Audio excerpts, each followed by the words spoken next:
বিজ্ঞান চেতনা পরিষদের নিয়মিত পাঠচক্রে সবাইকে শুভেচ্ছা। আপনারা জানেন যে বিজ্ঞান চেতনা পরিষদ এই পাঠচক্রটা ধারাবাহিকভাবে 4 পর্বে সাজিয়েছে।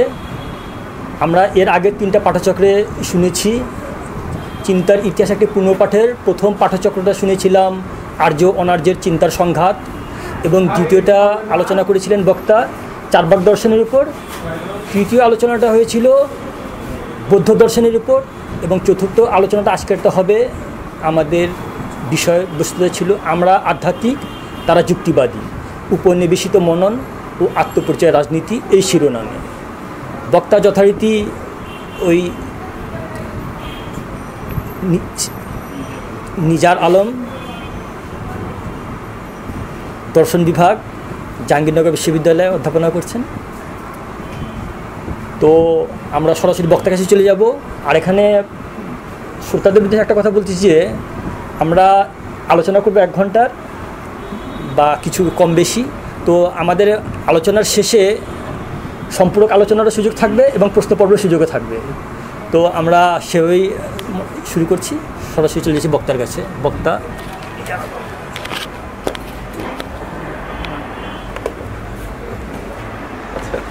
আমি একটু বক্তব্য শুরুর আগে এখানে আমার লেখা আছে, এখানে কিছু কোট আছে, ভাববো আমার বিভিন্ন সময় কাজেগুলোতে লাগবে, কয়েকটা মাত্র নিয়ে আসছি।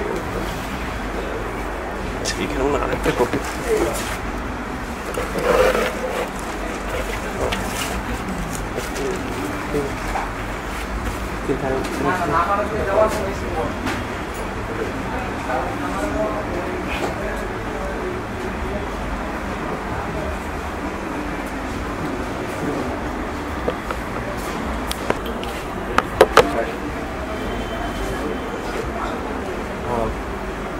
আমি গত 3টা লেকচার ধরে এই এলাকার চিন্তা ইতিহাস বলছিলাম। সেটা কি যে আর্য অনার্যের সাংস্কৃতিক সংজ্ঞা, তারপর হচ্ছে যে সেখান থেকে অনার্যের চিন্তা, চণ্ডাল অথবা অশ্বরের চিন্তা ধরে, তারপর হচ্ছে আমরা পরবর্তী সময় মানে যে বেদ বিরোধী অন্যতম আরেকটি ধারা, সেটা হচ্ছে যে বুদ্ধ দর্শন, সেটা নিয়ে আলোচনা করছিলাম আর কি।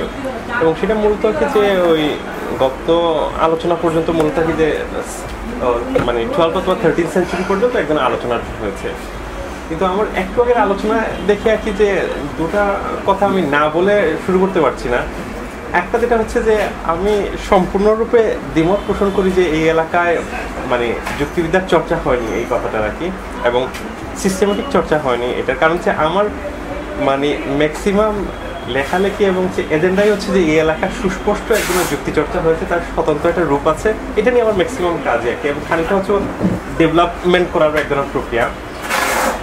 এবং আমরা সম্ভবত প্রথম ওই আলোচনা করছিলাম, সেটা হচ্ছে যে ওই মানে ভারতে মানে মূলত যে 4টা ধারার মানে উদ্ভব হয়েছিল যুক্তিবিদ্যার, এবং সেই ধারাগুলো শুধু আর কি যে এক ধরনের আর কি যে কোনো একটা গ্রন্থের 4টা 5টা শ্লোক না যে যুক্তি সম্পর্কে, রাদার দেন হয়তো বলছেন একটা পুরো বইটাই হচ্ছে যুক্তিবিদ্যা সম্পর্কে, সেটা নিয়ে আর ব্যবস্থা আছেন আরও 4টা 5টা ইন্টারপ্রিটেশনও পাওয়া যায় ওই প্রত্যেকটা প্রবচনগুলোকে ব্যাখ্যা করে।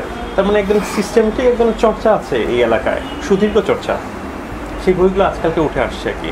এবং আজকে আসলে আমাদের মানে আলোচনাটা আসলে ওই দিকেই যাবে, সেটা হচ্ছে যে এই এলাকায় যে একজন যুক্তি নির্ভর যে চিন্তাগুলো আছে এবং সেই চিন্তাগুলোর মানে সাধারণত কি যে কলোনিয়াল পিরিয়ডের সম্পর্কগুলো কী হয়েছিল এবং আমাদের চিন্তার যে এবং কলোনিয়াল পাওয়ারের সাথে সম্পর্কগুলো কেমন, সেই বিষয়গুলোই মূলত হচ্ছে আজকে আলোচনার বিষয়বস্তু। কিন্তু ওই যে যেহেতু গত লেকচারে আমরা মূলত কি যে 12th সেঞ্চুরি পর্যন্ত আলোচনা করেছিলাম এবং পরবর্তী সময়টা আলোচনা কন্টিনিউ করতে পারিনি, সময় স্বল্পতা হয়তো বা, তো সেটা হচ্ছে যে যেটা হচ্ছে যে দ্বাদশ শতাব্দীর থেকে বুঝতে পেরেছেন যে মঠকেন্দ্রিক যে চর্চাটা ছিল খানিকটা আস্তে আস্তে ধীরে ধীরে স্থানান্তরিত হতে থাকে, কিছু অংশ নেপালে এবং কিছু অংশ পরবর্তী সময় তিব্বতে যায়, এবং সেটার একদম খুব সিস্টেমেটিক একদম অর্গানিক মানে বিকাশ আমরা খুঁজে পাই। আবার একই সাথে যেটা হচ্ছে যে 13শ শতাব্দী থেকে মিথিলা এক ধরনের চর্চা শুরু হয়, যেটা হচ্ছে গঙ্গেশ উপাধ্যায় নামে খুব নাম করা এই এলাকার এক নৈয়ায়িক, যাদেরকে আমরা কি যে যুক্তিবিদ বলি। আমাদের আসলে এখানে ওই যুক্তিবিদ বলে কোনো শব্দ আসলে ওইভাবে ঐতিহাসিকভাবে ব্যবহার করা হতো না, যে শব্দটা ব্যবহার করে নৈয়ায়িক, আর যারা আসলে ওই ন্যায়তত্ত্ব ব্যবহার করে তর্ক করেন তাদেরকে বলা হয় তর্কবাগীশ। এবং আজকালকে এখন আর কি সংস্কৃত কলেজগুলোকে তর্কবাগীশ অথবা কি যে নৈয়ায়িক এই পদগুলো আসলে দেওয়া হয়ে থাকে। এই নৈয়ায়িক আসলে যেটা হচ্ছে যে এক মানে এই শব্দটা 2 ধরনের কনোটেশন আছে আমাদের এখানে।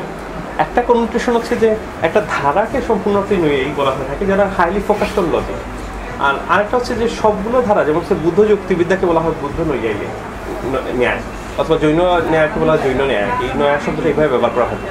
তো মিথিলায় যে ন্যায় চর্চা শুরু হয়েছিল আর কি, যাকে চিহ্নিত করা হয় নব্য ন্যায় হিসেবে কি, কারণ এর আগে অক্ষপথ গৌতমের ন্যায় সূত্রটা বলা হয় থেকে যে প্রাইমারি টেক্সটটা কি, যেখান থেকে শুরু হয়েছে এই ন্যায়শাস্ত্রের চর্চা কি। ন্যায়শাস্ত্রের এই অক্ষপথ গৌতমের গ্রন্থকে ব্যাপকভাবে সমালোচনা করেন বিভিন্ন বুদ্ধিস্ট ফিলসফাররা এবং যুক্তিবিদ্যা। তাদের মধ্যে অন্যতম হচ্ছেন যেমন মনে করুন দিগনাগ ধর্মকীর্তি, তারপর হচ্ছে চন্দ্রকীর্তি, এনারা খুবই সমালোচনা করে এবং আমাদের শান্তরক্ষিত খুবই সমালোচনা করেছেন এই যে নৈয়ায়িকদের সিস্টেমের যে অনুমানের সমস্যাগুলো মূলত হচ্ছে যে ব্যক্তি সম্পর্কটা নিয়ে, যার ফলশ্রুতিতে ত্রয়োদশ শতাব্দীতে মিথিলাকে যে ওই গঙ্গেশের বইয়ে তথ্যচিন্তামণিতে একটা বিশাল চ্যাপ্টারই হচ্ছে মূলত মানে যে ওই ব্যক্তিকে নিয়ে, সেখানে প্রায় 27 জনের ব্যক্তি নিয়ে আলোচনা করা হয়েছে।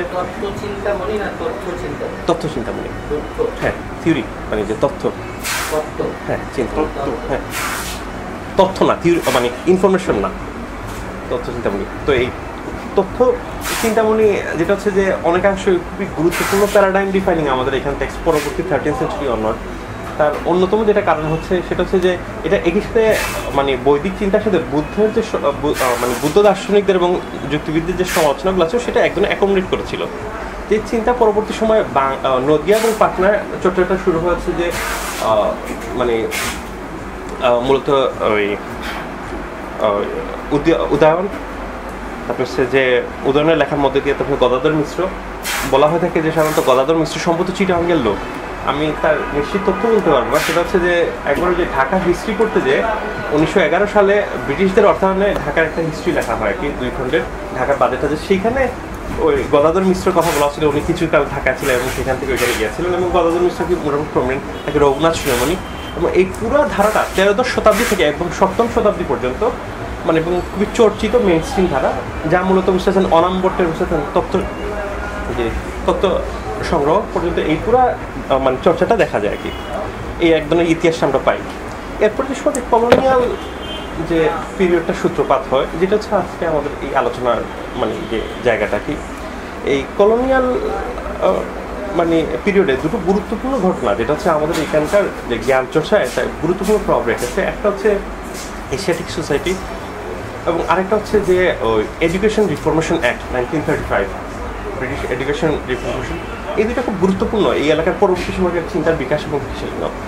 সেটা হচ্ছে যে কলোনিয়াল পিরিয়ডে যে সময় ইউরোপ তার বিভিন্ন জায়গায় মানে যে ওই সাম্রাজ্য বিস্তার করছে, তার অন্যতম মানে এক ধরনের জ্ঞানতাত্ত্বিক যে ভিত্তি খোঁজার চেষ্টা করছিল, সেটা যেটা হচ্ছে যে মানে আদারের ধারণা, সেই আদারের ধারণাটা নির্মিত হয়েছে যে সেটা হচ্ছে যে ইউরোপিয়ানরা হচ্ছে যুক্তিবাদী, মানে যে আদার যারা মানে যে কলোনাইজ যারা উপনিবেশিত যারা হচ্ছে তারা হচ্ছে অযুক্তিবাদী এবং তাদের বুঝতে পারছেন তারা হচ্ছে শিশুসুলভ। ইউরোপিয়ান হচ্ছে মূলত সভ্য এবং সে যে ইউরোপিয়ানদের নৈতিক দায়িত্ব হচ্ছে এই শিশুসুলভ অযৌক্তিক জাতিগোষ্ঠীকে সভ্য করে তোলা। এবং জি, এবং এই যে জায়গাটা হচ্ছে বলা হয়ে থাকে যে এক ধরনের এপিস্টেমিক ফাউন্ডেশন ফর মানে যে কলোনিয়াল মানে এন্টারপ্রাইজ।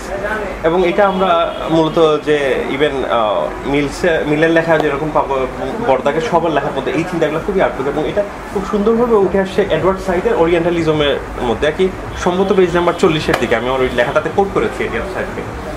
তো এই যে মানে যে আমাদের এই যে ডাইকোটমির যে মানে যে সেটা হচ্ছে তারা রেশনাল, আমরা এর এডওয়ার্ড সাইডের ওরিয়েন্টালিজম 40 নম্বর পেজে জন স্টুয়ার্ট মিল মূলত হচ্ছে যে এখানে হচ্ছে যে ট্রিটিজ অন গভর্নমেন্ট, এখানে বুঝতে পেরেছেন যে সেটা হচ্ছে এখানে একটু আমি ওই যে 1935 একটা যে সময় আসবো, জন স্টুয়ার্ট মিলও কিন্তু ওই সময় ছিলেন মানে যে, এবং ওই আলোচনাগুলোটা ওই সময় উঠে আসবে। কিন্তু হচ্ছে যে ট্রিটিজ অন গভর্নমেন্ট ওইখানে উনি মূলত এই বিষয়টা মানে সেমি বারবারই খেয়ে বুঝতেছেন যে দায়িত্বের অংশ করে এই লেখাটা উঠে আসছে। এবং হাবার্ড স্পেন্সারদেরও লেখা আসছে, এটা একদম মেইন স্ট্রিম ডিসকোর্সেরই অংশ আর কি কলোনিয়াল এন্টারপ্রাইজের। এখন এই যে মানে মূলত যেটা হচ্ছে যে মানে যে এই যে দৃষ্টিভঙ্গি যেটা এই যে ক্যাটাগরির মধ্যে যে আদারের যে সম্পর্ক এবং তার মধ্যে যে ভিত্তিপ্রস্তর, তা প্রথম আঘাত হানে হচ্ছে 1828 সালে, সরি 1824 সালে। সেটা হচ্ছে যে রয়্যাল সোসাইটিতে হেনরি টি কলব্রুক নামে একজন ইন্ডোলজিস্ট এবং একজন গণিতবিদ, তিনি একটা দীর্ঘ বক্তৃতা দেন এই এলাকার চিন্তার উপরে কি, সেটা হচ্ছে যে হিন্দু ফিলসফি, ন্যায় এবং হচ্ছে বৈশাসিক। সেখানে উনি মূলত কি যে বুঝতেছেন ন্যায়দের যে বুঝতেছেন যে ওই যুক্তি চিন্তার যে ইতিহাস আছে ন্যায় সূত্র থেকে তিনি একটা অংশ বিশেষ এখানে কোট করে নাকি, এবং সেটাকে চূড়ান্ত মাত্রা একদম বিতর্কের উপস্থাপন হয়, এবং যা পরবর্তী সময় বুঝতে পেরেছেন যে ওই কলোনিয়াল এন্টারপ্রাইজে বুঝতেছেন প্রায় 150 বছর একজন আক্রমণের শিকার হয় ভারতীয় যুক্তিবিদ্যা। এবং তার মূল কারণ হচ্ছে যদি ভারতের বাহিরেও ওই যে ইউরোপের বাইরে যদি যুক্তি চর্চা হয়ে থাকে, তার মানে হচ্ছে যে সভ্যতার যে ক্রাইটেরিয়া যেটা হচ্ছে যে শুধু বুঝতেছেন কৃষিভিত্তিক আবাস নয় এই ক্ষেত্রে, সেটা হচ্ছে যে মূলত বুদ্ধিভিত্তিক চিন্তা এবং যুক্তিভিত্তিক চিন্তা, তাহলে সেক্ষেত্রে ইউরোপ এবং যে ইন্ডিয়ার মধ্যে কোনো পার্থক্য থাকছে না, যা একজন কলোনিয়াল মানে এপিস্টেমিক ফাউন্ডেশনকে আক্রমণ করছে।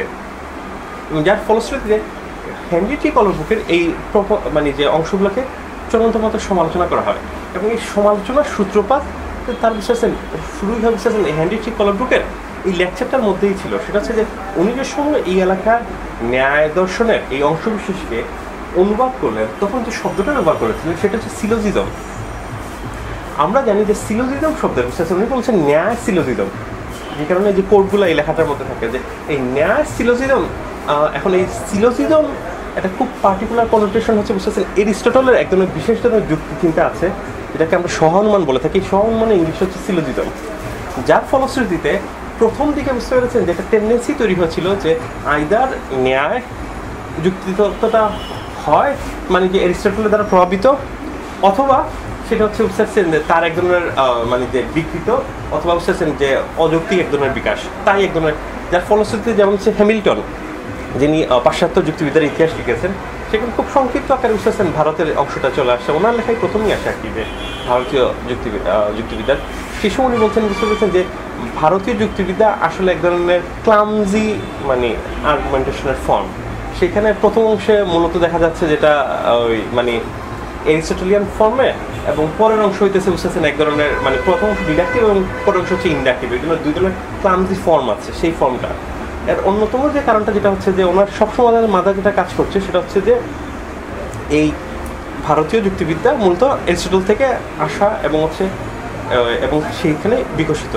এবং পরবর্তী সময় যেমন ম্যাক্স মুলার ওনার যে সময় লিখলেন এই এলাকার যে মানে ছটা সিস্টেমের উপরে, সেখানেও একই ধরনের বক্তব্য আছে। এবং উনি মূলত অনম্বরটার একটা লেখা থেকে যেটা আমি কোট করেছি মূল লেখাটা এবং তার অংশবিশেষ, উনি পুরো আর্গুমেন্টটাকে এমনভাবে উপস্থাপন করেন যা বাংলা করলে এরকম দাঁড়াবে, যেখানে হচ্ছে যে যেখানে ধোঁয়া আছে সেখানে আগুন আছে, অর্থাৎ পাহাড়ে ধোঁয়া আছে অর্থাৎ আগুন আছে।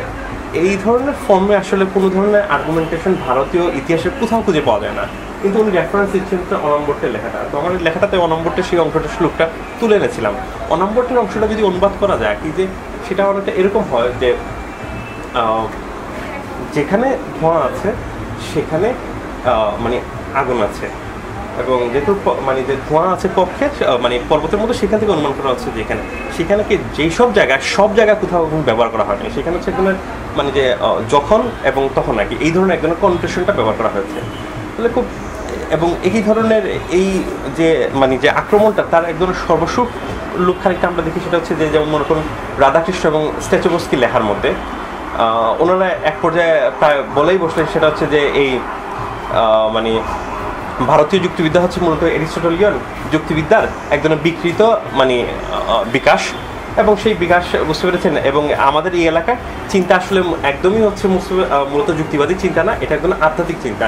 আমার এই বক্তব্যের যে কোডটা যেটা ছিল যে তারা মানে যে যুক্তিবাদী এবং আমরা আধ্যাত্মিক, সেটা হচ্ছে মানে মূলত রাধাকৃষ্ণান থেকেই নেয়া। এই যে রাধাকৃষ্ণানের অবস্থান এবং হচ্ছে ইউরোপিয়ানদের আক্রমণ, এই পুরো বিষয়টাই আসলে ব্যাখ্যা করা হচ্ছে আমার কাজ। কারণ হচ্ছে ধরুন ইউরোপীয়দের আক্রমণ খানিকটা হচ্ছে যে কলোনিয়াল এন্টারপ্রাইজ দিয়ে ব্যাখ্যা করা সম্ভব, কিন্তু রাধাকৃষ্ণান, সতীশচন্দ্র এদের লেখাগুলো আমরা কীভাবে ব্যাখ্যা করবো এবং তাদের আসলে গ্রেটার পলিটিক্যাল এজেন্ডাটা কী সেটাও কিন্তু বোঝা মানে গুরুত্বপূর্ণ। তা না হলে বুঝতেছেন যে এই মানে 1800 এবং 19 শতকের জ্ঞান চর্চার মূল নটটাই বোঝা যায় না। এখন প্রথমে আমি খানিকটা হয়তো রিপিটেটিভ হতে পারে, কিন্তু প্রথম আলোচনায় আমি বলছিলাম সেটা হচ্ছে যে এই এরিস্টটলের যুক্তিবিদ্যার সাথে প্রথমত হচ্ছে যে মানে ভারতীয় যুক্তিবিদ্যার মূল দাগের পার্থক্যটা কোথায়, এবং সেখান থেকে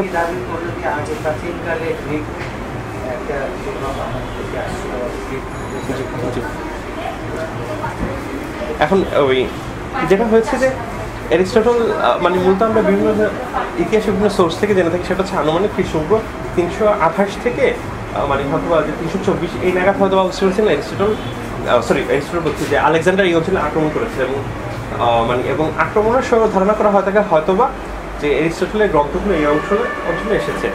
কিন্তু আমরা যদি এই যে ভারতীয় যুক্তিবিদ্যার কাঠামোগত যদি অংশটা আলোচনা করি, তাহলে সেই ক্ষেত্রে আসলে এই কথা একদমই বলা যায় না, বরং দেখা যায় যে একদম স্বতন্ত্র বিকাশ এটা ধারা। এবং সেটা অবশ্যই যে কোনো ধরনের মডার্নিটির যে ধারণা, সেটা হচ্ছে যে রেশনালিটি একটা গ্লোবাল ফর্ম আছে, সেটাকে কিন্তু একদম আঘাতপ্রাপ্ত করে। কারণ রেশনালিটির কোনো গ্লোবাল ফর্ম নেই, তার রেশনালিটির অংশ বিভিন্ন অঞ্চলে বিভিন্নভাবে বিকশিত হয়, এবং আজকালকে শুধু ওয়েস্টেও বিভিন্ন ধরনের ফর্ম অফ রেশনালিটি রয়েছে আর কি। তো এই আমি যে প্রথম লেকচারে যেটা বলছিলাম, হয়তো অনেকে ছিলেন না, সেটা হচ্ছে যে আমাদের এই এলাকার মানে যে ওই মানে যে মূলত যে ওই অবয়ব যেটা যুক্তি, সেই অবয়বটাকে 5টা মানে যে অংশ থাকে, সেটা হচ্ছে যে ওই মূলত হচ্ছে যে প্রতিকা, তারপর উদাহরণ, হেতু, উদাহরণ, উপনয় এবং হচ্ছে নির্গমন। সেখানে যেমন পর্বতে আগুন আছে, যেহেতু এখানে ধোঁয়া আছে, সেখান থেকে আমি বলছি যে যেহেতু যে মানে চুল্লিতে মানে রান্নাঘরে ধোঁয়া আছে এবং সেখানে আগুন আছে, সেখান থেকে আমি সম্পর্ক স্থাপন করে বলছি সেখানে মূলত হচ্ছে যে পর্বতের মধ্যে আগুন আছে। এই সম্পর্কটা যে লিড করা হচ্ছে যে মানে পর্বতে আমার আগুন আছে ধোঁয়া দেখে, সেটা হচ্ছে মূলত ব্যক্তির সম্পর্ক, যেটাকে আমরা বলেছিলাম যে অগ্নি এবং ধোঁয়ার সম্পর্ক, সাধ্যের যে সম্পর্কটা। এই সাধ্যের সম্পর্ক কোনোভাবেই হচ্ছে ক্লাস মেম্বারশিপের সম্পর্কের সাথে যুক্ত না। এরিস্টটলের যে ক্লাস মেম্বারশিপ যে ধারণাটা, সেটা হচ্ছে মূলত কি যে কোনো একটা সেটের মানে এলিমেন্ট সেটের যে বৈশিষ্ট্য থাকে, এলিমেন্টগুলো সেই বৈশিষ্ট্য থাকে। যেমন মানুষ সেটের যে মননশীল বৈশিষ্ট্য, সেটা তার এলিমেন্ট যদি হয় সক্রেটিস সেটার যে বৈশিষ্ট্য, তার সাথে কিন্তু একদমই কোনো মিল আন্তর্গত করতে পারি না। 2 নম্বর যেটা আর কি যে আলোচনা হয়েছিল, সেটা হচ্ছে যে আমরা বুদ্ধ যুক্তিবিদ্যা দেখেছিলাম, সেটা হচ্ছে যে পাশ্চাত্য যুক্তিবিদ্যা যে সময় বলা হচ্ছে যে হ্যাঁ এবং নার মধ্যবর্তী কোনো অবস্থান নেই এবং দুটো একসাথে হতে পারে না, কিন্তু আমরা খুব স্পষ্ট দেখেছি যে বুদ্ধ যুক্তিবিদ্যা কিন্তু তার অস্তিত্ব আছে। সেটা হচ্ছে হ্যাঁ এবং নার মধ্যবর্তী আছে এবং হচ্ছে তা ছাড়াও হতে পারে, তাই না? মানে যে একসাথে হতে পারে এবং হচ্ছে তার বাইরেও অপশনসগুলো আছে, এবং সেটা আমরা জৈন যুক্তিবিদ্যাতেও দেখে থাকি। তার মানে হচ্ছে যে প্রথমত যে এখানে আমাদের সেটা হচ্ছে যে ক্লাস মেম্বারশিপের শ্রেণী সংগ্রামের আইডিয়াটা নেই, যেটা অন্যতম বেসিক হচ্ছে যে এরিস্টটলিয়ান যুক্তিবিদ্যা। 2 নম্বর হচ্ছে যে এখানে যে অল্টারনেটিভের অপশনসটা প্রাচ্য থেকে অনেক বেশি এখানে অল্টারনেটিভ। এবং 3 নম্বর যেটা হচ্ছে যে খুব সঙ্গত কারণে একটা প্রশ্ন আসে, এটা হচ্ছে স্ট্রাকচারাল আর্গুমেন্ট, যে তার মধ্যে যে পার্থক্য, কিন্তু যে ঐতিহাসিক কোনো সোর্স অথবা ভিত্তি আছে কিনা না, সেই সুবাদে যেটা মানে বলেছিলাম, সেটা হচ্ছে রাজা মিলান্দা হচ্ছেন one of the Greco Macedonian রাজা, যিনি হচ্ছেন যে এই এলাকার মানে যে মূলত শিয়ালকোটের ছিলেন নাকি, এবং উনি তার রাজসভা যে বিতর্কগুলো আয়োজন করা হতো নাক্সের এবং ওনার মধ্যে, সেই বিতর্কগুলোর যে রূপরেখা, সেটা হচ্ছে বৌদ্ধ যুক্তিবিদ্যার আকারে, একদমই এরিস্টটলিয়ান যুক্তিবিদ্যার আকার থেকে না। সেই প্রেক্ষাপটে খুব সহজেই আমরা অনুমান করতে পারি, সেটা হচ্ছে যে ঐতিহাসিক এবং কোনটা ও আচ্ছা, যে আমি যে একটু দ্রুত যাচ্ছিলাম কারণ হচ্ছে যে যেহেতু আমি ফার্স্ট লেকচারে এটা আলোচনা করেছিলাম, সেটা হচ্ছে যে ওই পার্থক্যটা যেটা হচ্ছে যে বৌদ্ধ যুক্তিবিদ্যার মানে ধরুন এরিস্টটলিয়ান যুক্তিবিদ্যার মূল কতগুলো জায়গায়, একটা হচ্ছে যে ব্যক্তির এবং ক্লাস মেম্বারশিপ ছাড়াও আরেকটা হচ্ছে যে ওই মানে ল অফ এক্সক্লুডেড মিডিল এবং law of contradiction. Excluded middle অনুসারে পি এবং নট পির মধ্যবর্তী কোনো যে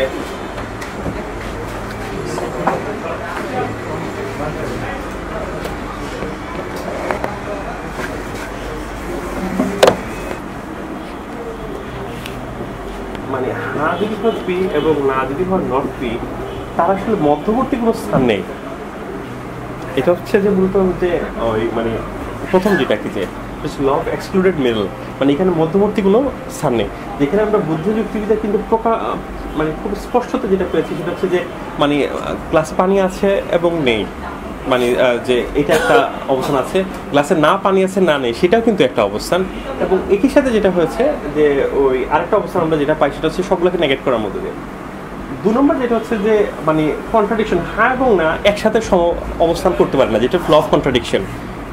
অ্যাকচুয়ালি বুদ্ধ যুক্তিবিদ্যা জৈন যুক্তিবিদ্যা খুব স্পষ্ট কিন্তু এবং ন্যায়দের মধ্যে হ্যাঁ এবং না একই সাথে থাকতে পারে। যেমন হচ্ছে 3 নম্বর অপশন সি, কিন্তু সেটা গ্লাসে পানি আছে এবং নেই, যেটা হচ্ছে মূলত যে পাশ্চাত্য যুক্তিবিদ্যা এটা থাকতে পারে না।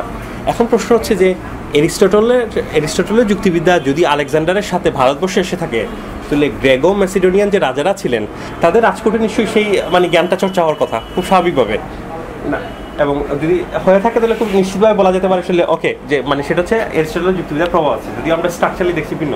কিন্তু দেখা যায় যে রাজা মিলান্দা, যিনি মানে যে মূলত গ্রেগো মেসিডোনিয়ান রাজা শিয়ালকোটের, তার যে ওই সময় যে রাজ দরবার যে বিতর্কগুলো হতো, যেটা মিলান্দা পুনা নামে পরিচিত আর কি, পরবর্তী সময় মিলান্দা প্রশ্ন মানে যে অনুবাদ করা হয়েছে পালি থেকে, সেই গ্রন্থে মূলত যেটা দেখা গেছে যে এই অপশনসগুলো যেটা আছে বিতর্কে, সেটা মূলত বুদ্ধ যুক্তিবিদ্যার মতো 4টা অপশনস ধরে ধরে এক একটা যুক্তি তর্কগুলো আলোচনা করা হচ্ছে, যেটা স্পষ্টত বুদ্ধি যুক্তিবিদ্যা। সেখান থেকে নিশ্চিতভাবে বলা যেতে পারে সেটা হচ্ছে যে আলেকজান্ডারের সাথে অ্যারিস্টটলের যুক্তিবিদ্যা মূলত এই অঞ্চলে আসেনি, এবং হচ্ছে এটা দুইটাই কিন্তু একটা স্বতন্ত্র বিকাশ। এখন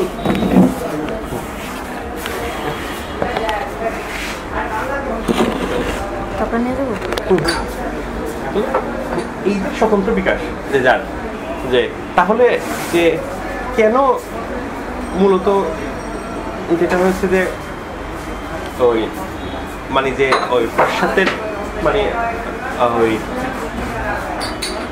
মানে ইন্দোলজিস্টের দ্বারা আক্রমণের শিকার হলো, তার অন্যতম যে কারণ সেটা যেটা আমরা একটু আগে বলছিলাম যে জ্ঞানতাত্ত্বিক ভিত্তি, মানে যে উপনিবেশের। কারণ এখানে একটা খুব গুরুত্বপূর্ণ উল্লেখযোগ্য বিষয় সেটা হচ্ছে যে এই মানে গত 400 বছরে ইউরোপিয়ান যে উপনিবেশবাদ তা কিন্তু পূর্ববর্তী যে কোনো উপনিবেশ থেকে কোনো ভিন্ন।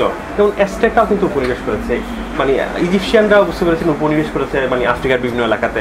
এরকম বিভিন্ন জাতিগোষ্ঠী কিন্তু আমরা উপনিবেশ দেখি, কিন্তু এই উপনিবেশ থেকে এই মানে গত 400 বছরে ইউরোপীয় উপনিবেশকে সমকালীন সব গবেষকরা মনে করেন খুবই ভিন্ন মাত্রা।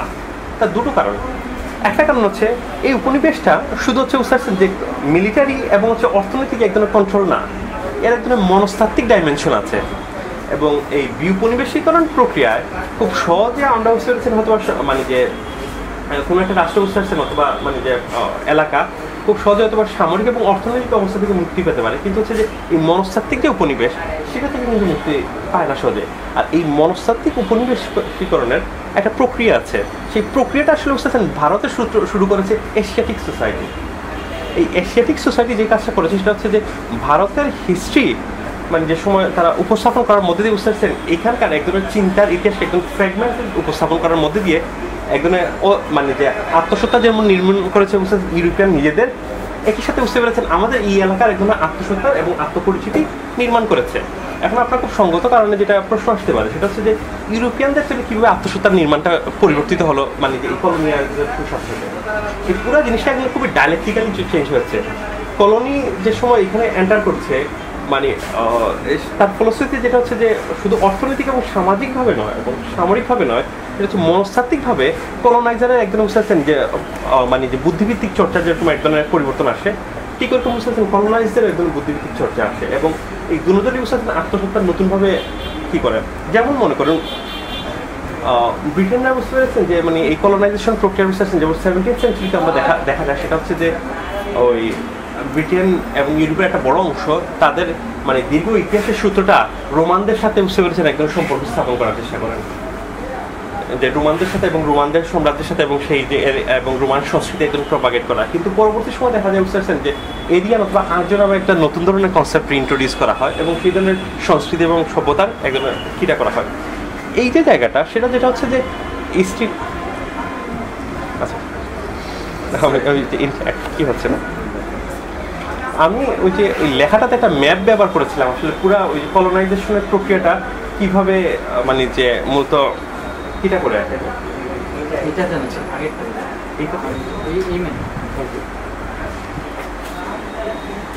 মানে এখানে মূলত কি যে যেটা বলছিলাম সেটা হচ্ছে যে মানে উপনিবেশক মানে এক ধরনের সরাসরি মানে প্রত্যক্ষভাবে মানে যে উপনিবেশিত তাকে বুঝতে যে মানে ইউজুয়ালি যেটা দেখা যায় সেটা হচ্ছে যে মানে যে অর্থনৈতিক এবং হচ্ছে যে সামরিকভাবে এবং রাজনৈতিকভাবে বুঝতে ইন্টারভেন করে, যেটা হচ্ছে ঐতিহাসিক যে উপনিবেশটা।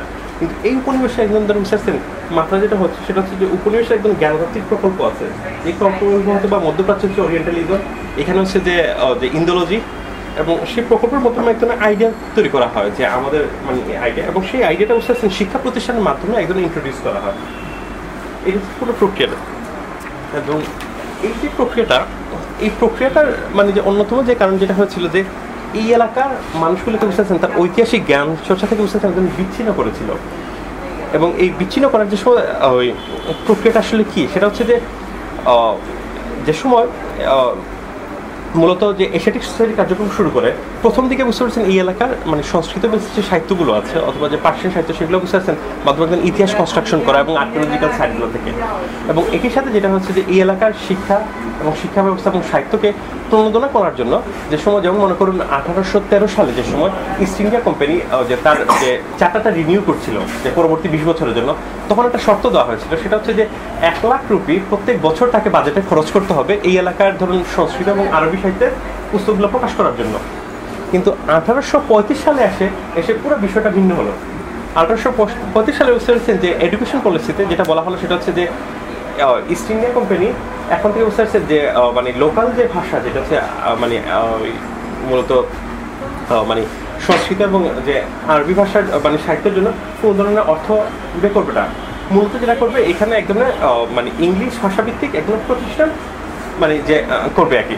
এবং তার অন্যতম যে কারণটা ছিল সেটা হচ্ছে যে খুব সুন্দর করে বুঝতে পেরেছেন ওই সময়কার এমপি উনি বলেছিলেন নাকি যে আমাদের অন্যতম পরিকল্পনা হচ্ছে বুঝতে পারছেন এমন এক ধরনের মানুষ তৈরি করা ওইখানে ইংলিশ শিক্ষা দেওয়ার মাধ্যমে যে রক্তে এবং হচ্ছে রঙে হচ্ছে ভারতীয়, কিন্তু চিন্তায় হচ্ছে চিন্তা মননে হচ্ছে ইংলিশ। এবং আমাদের এই পরবর্তী সময়কার যে ভারতীয় যে দর্শন চিন্তা ভাবনা বুঝতে পারছেন, এই যে পরবর্তী ইংলিশ জানা যে লোক যারা বুঝতে পারছেন এখানে গুরুত্বপূর্ণ ভূমিকা রাখে, রাধাকৃষ্ণন তাদেরই একজন, সতীশচন্দ্র তাদেরই একজন, এই ইংলিশ শিক্ষা শিক্ষিত এই অংশটা। এখন এই যে ইংলিশ জানায় মানে যে জানায় লোক যারা আর কি, যে এদের ওই সময়টা খুব গুরুত্বপূর্ণ ডিবেট ছিল, সেটা হচ্ছে যে তাদেরকে ইংলিশ শিক্ষা দেওয়ার মাধ্যমে এবং ওয়েস্টার্ন শিক্ষা দেওয়ার মাধ্যমে কি যে তারা কখনো যে মানে যে বিদ্রোহ করতে পারে কিনা। তখন মূলত বুঝতে পারছেন সেটা নিয়ে পুরো ব্রিটিশ পার্লামেন্টে একটা দুটো অংশে বিভক্ত ছিল। মূলত কি যে ওই মানে মিল ওনারা মনে করতেন সেটা আসলে হবে না আর কি, এবং সেকেন্ডলি যে মিল নিজে মনে করতেন যে এখানে আসলে ভার্নাকুলার ল্যাঙ্গুয়েজে মানে যে লোকাল ভাষা আসলে মানে পাঠদান করা উচিত রাদার দেন যে ইংরেজি ভাষাতে। কিন্তু মূলত ওইখানে মেইন স্ট্রিম যে ধারাটাই যেটা ছিল সেটা হচ্ছে যে মূলত যে ইংলিশ ভাষা প্রোভাইড করার জন্য, যার কারণে বিলটাই 1835 সালে এটা।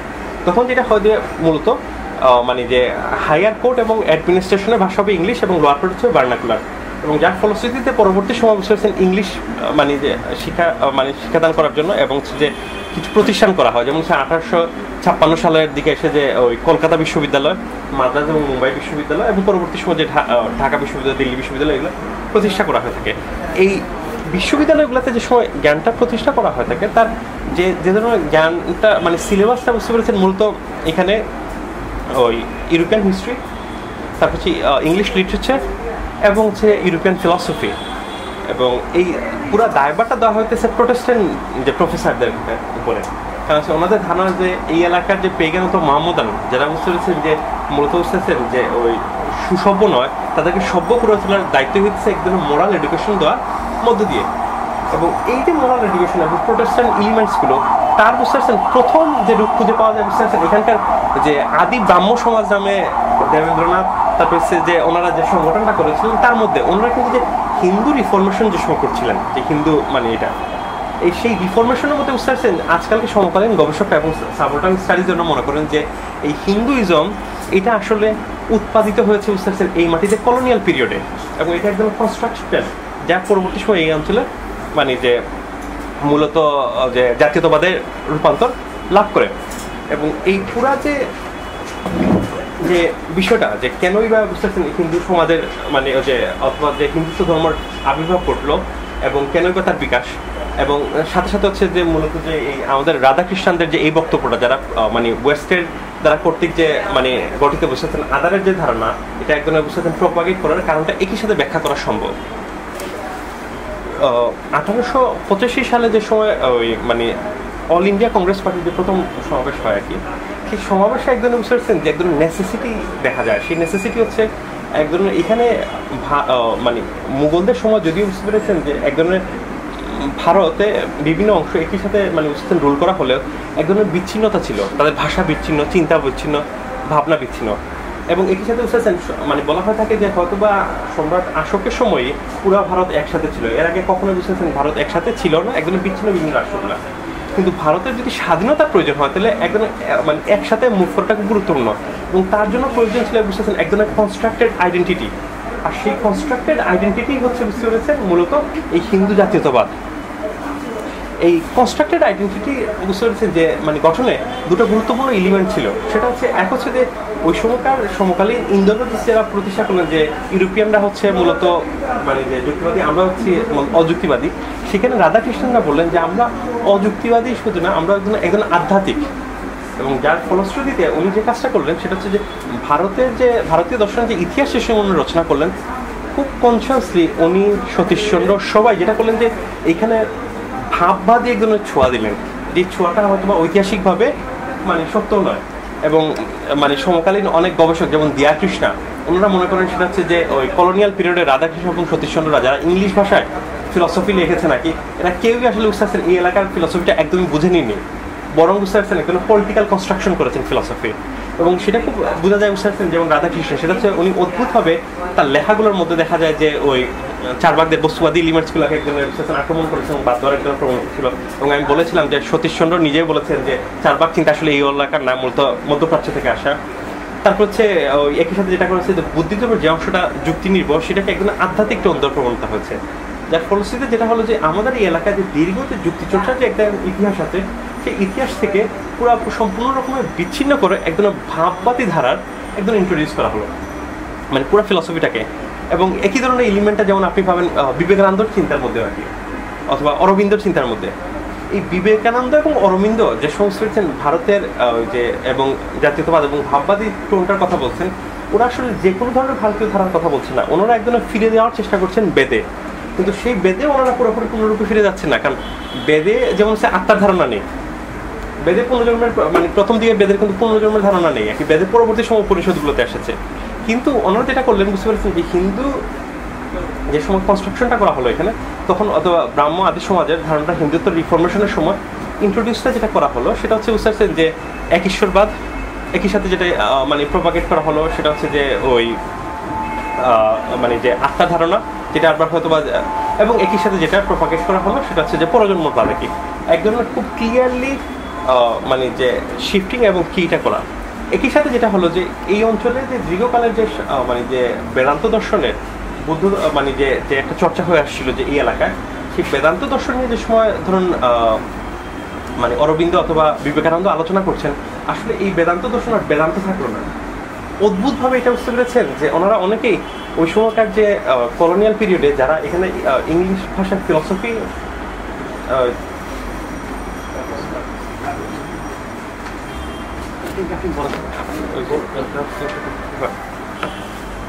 যেটা হচ্ছে যে এই ফিলসফি যেটা চর্চা করা হচ্ছিল, সেই ফিলসফির ভিতরে যে বিষয়টা ঢুকে পড়লো সেটা হচ্ছে উস্তাদ যেমন মনে করেন মানে কাঞ্চিয়ান মানে যে ওই মানে ট্রান্সেন্ডেন্টাল ফিলসফিক্যাল এলিমেন্টগুলো, অথবা যেমন মনে করুন যে ব্র্যাডলির মানে যে অ্যাপিয়ারেন্সের রিয়েলিটির যে ধারণাগুলো, সেটা বিবেকানন্দের চিন্তার মতো। এবং আমি আর কি যে অ্যাকচুয়ালি একটা টার্ম দিয়ে এক্সপ্লোর করবো আর কি যে কীভাবে এই চিন্তাগুলো ঢুকছে এসে। যেমন মনে করুন মানে যেমন আমাদের শঙ্করাচার্যের অন্যতম একটা গুরুত্বপূর্ণ ধারণা হচ্ছে মায়া, এবং এই মায়ার গুরুত্বপূর্ণ এলিমেন্ট যেটা হচ্ছে যে আমরা যে বাস্তবতাটা দেখি সে বাস্তবতা এক ধরনের ইলিউশন, যা মূলত কন্টেন্টটা নেই। এবং আমাদের অন্যতম মূল লক্ষ্য হচ্ছে উস্তাদ যে পরমার্থ খুঁজে পাওয়া, মানে আলটিমেট রিয়েলিটি, যেটা কোনো ব্রহ্মা বলছে নাকি। বিবেকানন্দ যে সময় বুঝতে পারছেন মানে এখানকার ভাববাদ এবং মায়া যে কনস্ট্রাকশন করছেন, তখন যে কাজটা করলেন দুটো জিনিস, এই মায়ার সাথে বুঝতে পারছেন পরমার্থ ব্রাহ্মণ কোনো সম্পর্কের কথা কিন্তু বলা হয়নি, মানে বেদেও পাওয়া যায় না এবং শঙ্করাচার্যের চিন্তার মধ্যে বুঝতে পারছেন। অথবা কীভাবে বুঝতে পারছেন যে মায়া থেকে আমি কিসে রিচ করতে পারি, পরমার্থে। এই মায়া থেকে পরমার্থে রিচ করা, এটা হচ্ছে বুঝতে পারছেন ইউরোপিয়ান ফেনোমেনোলজিস্টের অথবা হচ্ছে যারা কাজ করেছেন তাদের এক ধরনের প্রক্রিয়ার অংশ, যে অ্যাপিয়ারেন্স এবং অ্যাপিয়ারেন্স এবং রিয়েলিটি আছে না, ফেনোমেনা এবং নমিনন, মানে ফেনোমেননগুলোকে অ্যানালাইসিস করার মধ্যে দিয়ে আমরা নমিননে পৌঁছাতে পারি, যেটা আমরা যে হুসালের মধ্যে পাই এবং কারেন্টের মধ্যে পাই। এই চিন্তাগুলোর একদম আবির্ভাব ঘটে এই সিটটা। একই সাথে যেটা হলো কি জানেন, বিবেকানন্দ যেটা হচ্ছে মায়ার জায়গায় যে শব্দটা রিপ্লেস করলেন সেটা হচ্ছে লীলা, এবং এই লীলাটাকে উনি ব্যাখ্যা করলেন কীভাবে, সেটা হচ্ছে বুঝতে আমাদের যে এই বাস্তবতা আছে, উনি বলেন এই বাস্তবতা হচ্ছে রিয়েল এবং যা কিছু ঘটছে তাও রিয়েল। তার মানে হচ্ছে উনি যে কাজটা করলেন সেটা হচ্ছে যে ঐতিহাসিকভাবে যে মায়ার যে ধারণাটা ছিল বেদান্ত দর্শনে, উনি বেদান্ত দর্শন কিন্তু প্রভাগেট করছেন, কিন্তু হচ্ছে বুঝতে পারছেন এটা একদম বুঝতে পারছেন ওনার পুরো চিন্তা এবং প্যাটার্নের মধ্যে অদ্ভুতভাবে বুঝতে পারছেন ওয়েস্টার্ন ফেনোমেনোলজি এবং হচ্ছে বুঝছেন ব্র্যাডলির যে চিন্তাগুলো, ওই চিন্তাগুলো অদ্ভুতভাবে এখানে আসে রিইন্ট্রোডিউসড হয় ওনার এই চিন্তাগুলো। এবং পার্থ চ্যাটার্জি খুব সুন্দরভাবে আরেকটা বই লিখেছিলেন ওই রামমোহন রায়ের উপরে, দয়া নামে, ওই উনি খুব সুন্দরভাবে লিখেছিলেন। সেটা হচ্ছে খুব ছোট বই, যে পার্থ চ্যাটার্জি, পার্থ চট্টোপাধ্যায়, জি দয়া। তো সেই দয়া বইতে উনি যে কাজটা করেছিলেন সেটা হচ্ছে যে বুঝতে পেরেছেন যে এই রামমোহন রায় যে দয়া দয়া শব্দটা বলছিলেন, এই দয়াটার কোথা থেকে আসা সেটা, এবং সেটা উনি দেখালেন সেটা হচ্ছে মূলত এই দয়া একদমই আমাদের এই এলাকার চিন্তা না, মূলত আসছে সেটা হচ্ছে যে কানশিয়ান যে ফরগিভনেস অথবা যে বুঝতেছেন গ্র্যাটিটিউড, হিউম্যানিজম, ওই কানশিয়ান যে হিউম্যানিজমের যে ধারণা হচ্ছে সম্পূর্ণ তুমি একদম রিইন্ট্রোডিউস করছেন। এবং এটা মূলত যেটা আর কি আজকালকের যে মানে সমকালীন গবেষকরা যেটা মানে বলে থাকে সেটা হচ্ছে, জি হ্যাঁ রামমোহন রায় আর কি। কিন্তু এখানে খুব গুরুত্বপূর্ণ সেটা হচ্ছে যে উনি সতী নিয়ে যে প্রথম যে দুটো লেখা লিখেছেন, সেই সতী নিয়ে মানে এবং সতীপ্রথার বিরুদ্ধে এই দুটোটা লেখা কিন্তু হচ্ছে বেদকেন্দ্রিক, শাস্ত্রকেন্দ্রিক। কিন্তু হচ্ছে উনি দয়া নিয়ে যেসব পরবর্তী সময় যে লেখাগুলো শুরু করলেন তার মধ্যে অদ্ভুত কিন্তু বুঝতে পেরেছেন যে মূলত কানশিয়ান ফিলোসফির এলিমেন্ট কিন্তু মূলত প্রোটেস্ট্যান্ট যে এবং খ্রিস্টান যে হিউম্যানিজম আছে সেই এলিমেন্টগুলো খুবই মানে প্রকাশ্য এবং খুব সঙ্গত কারণে যেটা হচ্ছে যে এই এলিমেন্টগুলো কোত্থেকে আসলো এবং কীভাবেই আসলো। 1935 যে সব মানে এখানে যে এডুকেশন রিফর্মেশনটা করা হয় তার পূর্ববর্তী বলছেন এখানে যে সরি 1835 জি রামমোহন রায় এবং বিদ্যাসাগর যখন তারা রামমোহন রায় উচ্চারণ করতেছে এবং বিদ্যাসাগর বিভাগের পক্ষে বলতে গিয়ে তারা শাস্ত্র থেকে এই যুক্তিগুলো শাস্ত্র মানে ওনার লেখাগুলোতে খুব সব শাস্ত্রভিত্তিক বুঝতে পারছেন যুক্তিগুলো উৎপাদন করা ফিলোসফিক্যাল লেখা না, ফিলোসফি না। পরবর্তী সময় উনি কিছু বুঝতেছেন যে দয়া নামে এক ধরনের একটা টার্ম ইন্ট্রোডিউস করেন, যেরকম বিবেকানন্দ বুঝতেছেন ওই যে মায়া এবং লীলার কথাগুলো বলছেন, এগুলো প্রত্যেক ফিলোসফার একজন নিজস্ব কিছু টার্ম থাকে এবং এই টার্মটা আসলে বুঝতেছেন উনি যে অ্যানালাইসিস করছেন তার মধ্যে পাশ্চাত্য এলিমেন্টগুলো কীভাবে এসেছে এই মাটি থেকে বিচ্ছিন্ন সেটাই কিন্তু আসলে দেখানোর চেষ্টা করছে এবং তার কারণগুলো আসলে কোথায়। যেমন ওই মানে যখন ওই কিটা করা হলো ওই মানে যে এক ধরনের ইউনিভার্সাল হিউম্যানিজমের কথা, মানে সেই হিউম্যানিজমটা মানব প্রেম এবং মানবতা বুঝতেছেন যে এই এলিমেন্টটা মূলত আর কি যে আসো ওখান থেকে, যেটা ছিল ওই মিশনারিরা মানে এখানে 1811 সালের পর থেকে মূলত কি যে আইনগতভাবে একদম ভিত্তিপর্বে খুব অ্যাক্টিভলি কাজ করছিল। কিন্তু হচ্ছে যে 1835 সালে বুঝতেছেন এডুকেশন রিফর্মেশনের পরবর্তী সময় থেকে বুঝতেছেন এই এলাকায় প্রোটেস্ট্যান্ট যে ফিলসফি যেটা এই এলাকায় বুঝতেছেন সেই শিক্ষাটাই দেওয়া হতো এবং ইভেন যারা বুঝতেছেন বিলেতেও পড়তে গিয়েছেন তারাও কিন্তু বুঝতেছেন ওই সময়কার যে ফিলসফার যারা ম্যাক্সিমাম একদম ভাববাদী যে টোনটা ছিল মানে তাদের সাথে অনেকের সাথে একদম ওরিয়েন্টেশন ছিল, যার প্রেক্ষাপট থেকে ধারণা করা হয় এটার একদম সম্পর্কটা আছে। 2 নম্বর যে বিষয়টা যেটা হচ্ছে যে এখানে একটু উল্লেখ্য যে একটা প্রশ্ন আসতে পারে যে 1835 সালের আগেও তো ভারতে বুঝতেছেন ইংলিশ শিক্ষা দেওয়া হচ্ছিল।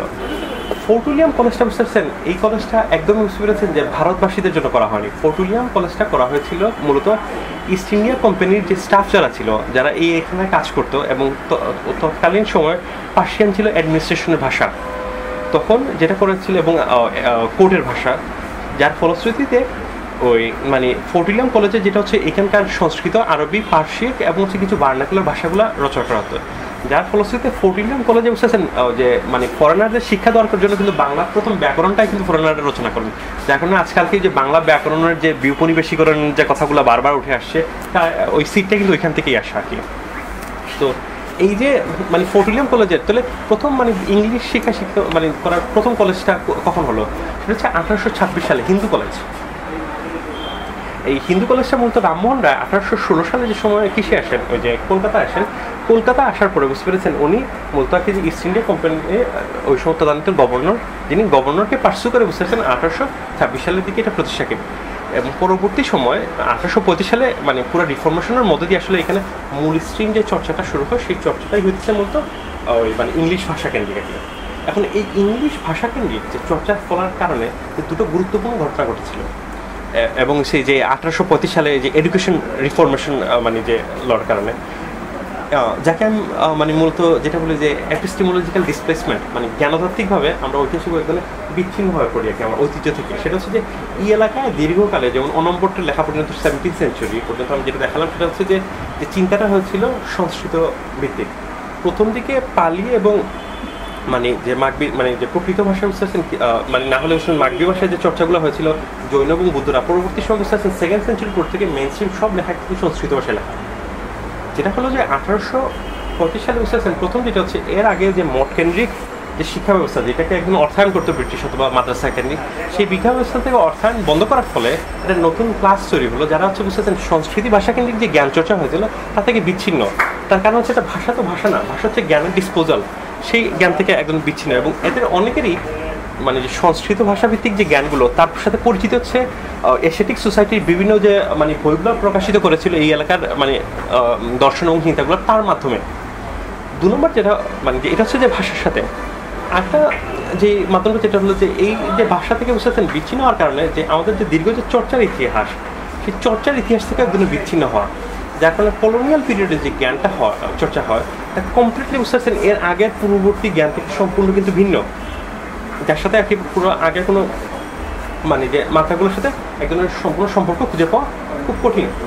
এখন ওই যে এই জায়গাটা বুঝতেছেন মূলত কি যে ডিয়াট্রিশিয়ানরা যেটা বলছে নাকি, এখন এর কারণটা কি এবং কী কারণে বুঝতে পেরেছেন যে পাশ্চাত্য যে সময় বলছে যে আমাদের ওই মানে যে অযুক্তিবাদী, তখন বুঝতেছেন ভারতীয়রা এবং রাধাকৃষ্ণ সত্যসুন্দর বুঝতেছেন সেটা মেনে নিয়ে একজন আমাদের আইডেন্টিটি ম্যানিফেস্ট করছেন এবং পুরো হিস্ট্রি। তার অন্যতম কারণ যেটা আমি বললাম যে এই স্বাধীনতার আন্দোলন এবং কংগ্রেস পার্টির পলিটিক্যাল যে বেসিস এবং ফাউন্ডেশন যেটা, এই হিন্দু শব্দ যেটা, এই হিন্দু শব্দটা আসলে মূলত হিন্দুরা মানে আজকালকে যাদেরকে আমরা হিন্দু অথবা সনাতনী যারা কি সনাতনীরা নিজেদেরকে পরিচয় করার জন্য আসলে দীর্ঘকাল কখনো এই শব্দটা ব্যবহার করতো না। এটা মুঘলরা যে সময় এলাকায় আসে তারা মূলত ব্যবহার করতো হিন্দুদের এইখানকার লোকাল মানে বসবাসকারী লোকদের। এশিয়াটিক সোসাইটি 1772 সালে যে প্রথম সংকলনটা বের হয় আর কি উইলিয়াম জেমসের আন্ডারে, তখন বুঝতে পারছেন যে এই এলাকার ধর্মের 2টা ধর্মের কথা বলা হয়ে থাকে এবং অন্যান্য ধর্ম 1772 সেটা হচ্ছে যে ওই তখন ওই যে 2টো ধর্মের কথা প্রথম যে মানে ইস্যুটা প্রকাশিত হয় সেখানে হচ্ছে বুঝতে পারছেন হিন্দুত্ববাদ এবং আরেকটা হচ্ছে যে ওই মমদান। এবং ইভেন যে এই মমদান এবং হিন্দুত্ববাদ মানে যে মানে পরবর্তী সময় যেটা আর কি যে শব্দটা রিপ্লেস করা ইসলাম বলে আর কি যে মমদান থেকে। এবং আজকালকে আমরা অনেকেই জানি যে ইসলাম ধর্ম গত 200 বছর একদম পলিটিক্যাল স্পেকট্রামের মধ্যে দিয়ে ইসলাম তৈরি হয়েছে আর কি যে পলিটিক্যাল স্পেকট্রাম, কারণ এর মধ্যে বিভিন্ন সেক্ট থাকার কারণে একদম ভিত্তি ভাগ ছিল। এই যে হিন্দুদের সাথে বুঝতে পারছেন যে বুদ্ধ ধর্ম পৃথক অথবা হচ্ছে যে ধরুন যে জৈন পৃথক, তা মূলত বুঝতে পারছেন 1801 সালে যে সময় পঞ্চম ইস্যুটা বের হয় তখন বুঝতে পারছেন কিছু ফাইন্ডিংস আছে যে বুদ্ধ ধর্ম এখানে ভিন্ন একটা গ্রুপ। এবং তারপরে 1809 সালে যে সময় বুঝতে পারছেন আরেকটা নবম সংস্করণ বের হয় এশিয়াটিক সোসাইটির, তখন বুঝতে পেরেছেন যে ওই কলেজ বুকটা মূলত মানে উপস্থাপন করেন বলেন যে জৈন এবং শিখ ধর্ম ভিন্ন। কিন্তু এই যে এই এলাকার ধর্মটাকে সেটা হচ্ছে যে হিন্দু এবং হিন্দু শব্দ যে এই এলাকার যে বাসী, এবং এই পুরো আইডিয়াটাকে বুঝতে পারছেন 2টা মার্গে ব্যবহার করতেন, যেটা ইংলিশে ব্যবহার করতেন মুঘলরা, কিন্তু হচ্ছে যে এখানকার যারা রিফরমেশনিস্ট বলতো মানে যে হিন্দু তারাই মূলত বুঝতে পারছেন এই শব্দটাও ব্যবহার করেন। এবং তাদের এই ব্যবহার করার পিছনে অন্যতম গুরুত্বপূর্ণ কারণ ছিল এখানকার পলিটিক্যাল স্পেকট্রামও, যেটা একদিকে যেমন ন্যাশনালিজমের একটা সংকট, অন্যদিকে যে সংকটটা সেটা হচ্ছে যেমন ওই কিছুদিন আগে আমি একটা লেখা পড়ছিলাম সেটা হচ্ছে অরুন্ধতী রয়ের, এবং লেখাটা মূলত যে আম্বেদকারের অ্যানহিলেশন অফ কাস্ট যে খুব বিখ্যাত বইটা যেটাকে যে পুনরায় আর কি যে রিপ্রিন্টেড হয়েছে, সেখানে একটা প্রায় 150 একটা ইন্ট্রোডাকশন লিখেছেন অরুন্ধতী রয়। তো সেখানে উনি বলছিলেন যে ওই 1834 সাল থেকে 1946 সাল পর্যন্ত ওই যে পাঞ্জাবে মূলত মানে 1846 সালে পাঞ্জাবের মানে যে হিন্দু সনাতনী ধর্মের লোকের সংখ্যা ছিল হইতেছে এই 46.8%, যেটা 1946 সালে এসে দাঁড়া হইতেছে 26.3%। এই যে মানে গ্র্যাজুয়ালি যে কমে আসা এই সংখ্যার তার অন্যতম কারণ যেটা ছিল ওই সময় মানে যে একটা গুরুত্বপূর্ণ অংশ বুঝতেছেন মুসলমান, খ্রিস্টান এবং হচ্ছে যে মূলত ওই যে শিখ ধর্ম গ্রহণ করতে শুরু করে, যার ফলশ্রুতিতে বুঝতেছেন এক ধরনের টেনশন তৈরি হয়। এবং সেটা খুব সুন্দরভাবে উঠে আসে বুঝতে পেরেছেন যে মূলত প্রতাপ নামে একটা খুব নাম করা মানে পেপার সম্ভবত লখনৌরের রাখে, সেই প্রতাপে বলা হচ্ছিল যে বুঝতেছেন যে 220 মিলিয়ন মানে ইংলিশে লেখা যে 220 মিলিয়ন হিন্দু রাজ্যে মূলত নেগেটিভ থেকে এখন প্রায় 70 মিলিয়ন হচ্ছে মুসলমান, 4 মিলিয়ন হচ্ছে খ্রিস্টান এবং শিখ মিলিয়ন কত জানা নেই। যদি এইভাবে যদি চলতে থাকে তাহলে বুঝতেছেন যে হিন্দুরা আর বেঁচে থাকার কোনো সম্ভাবনা নাই, যার কারণে শুদ্ধিকরণ প্রক্রিয়া হিন্দুদের জন্য জীবন মরণ প্রয়োজনীয়। এখন এই যে শুদ্ধিকরণ এবং শুদ্ধিকরণ হচ্ছে বুঝতেছেন যে এই আউটকাস্ট অথবা শিডিউল কাস্ট যেটা যে এই আমাদের এখানে যে অনার্য জাতিগোষ্ঠী, এই অনার্য জাতিগোষ্ঠী যারা কনভার্টেড হচ্ছে তাদেরকে একদম বুঝতে পারছেন যে শুদ্ধিকরণ প্রক্রিয়ার মধ্যে দিয়ে তার অন্তর্ভুক্ত করা। এবং আর্য সমাজ বলে যে মুভমেন্টটা মূলত কি যে রাজস্থান থেকে শুরু হয় আর কি, সেই রাজস্থানের মূল ভিত্তি ছিল যে শুদ্ধি করা আর কি, হচ্ছে যে কাস্টের সবাইকে বুঝতে পারছেন কাস্টলেস মানে এক ধরনের ধারণার মধ্যে দিয়ে একদম অ্যাকোমোডেট করা। তার মানে হচ্ছে যে এই হিন্দু ধর্ম প্রথম যে সময় সূত্রপাতটা হয় সেটা হচ্ছে একদম বুঝতে পারছেন তার ইন্টারনাল প্রেশার, তার এক্সিস্টেন্সের প্রেশার।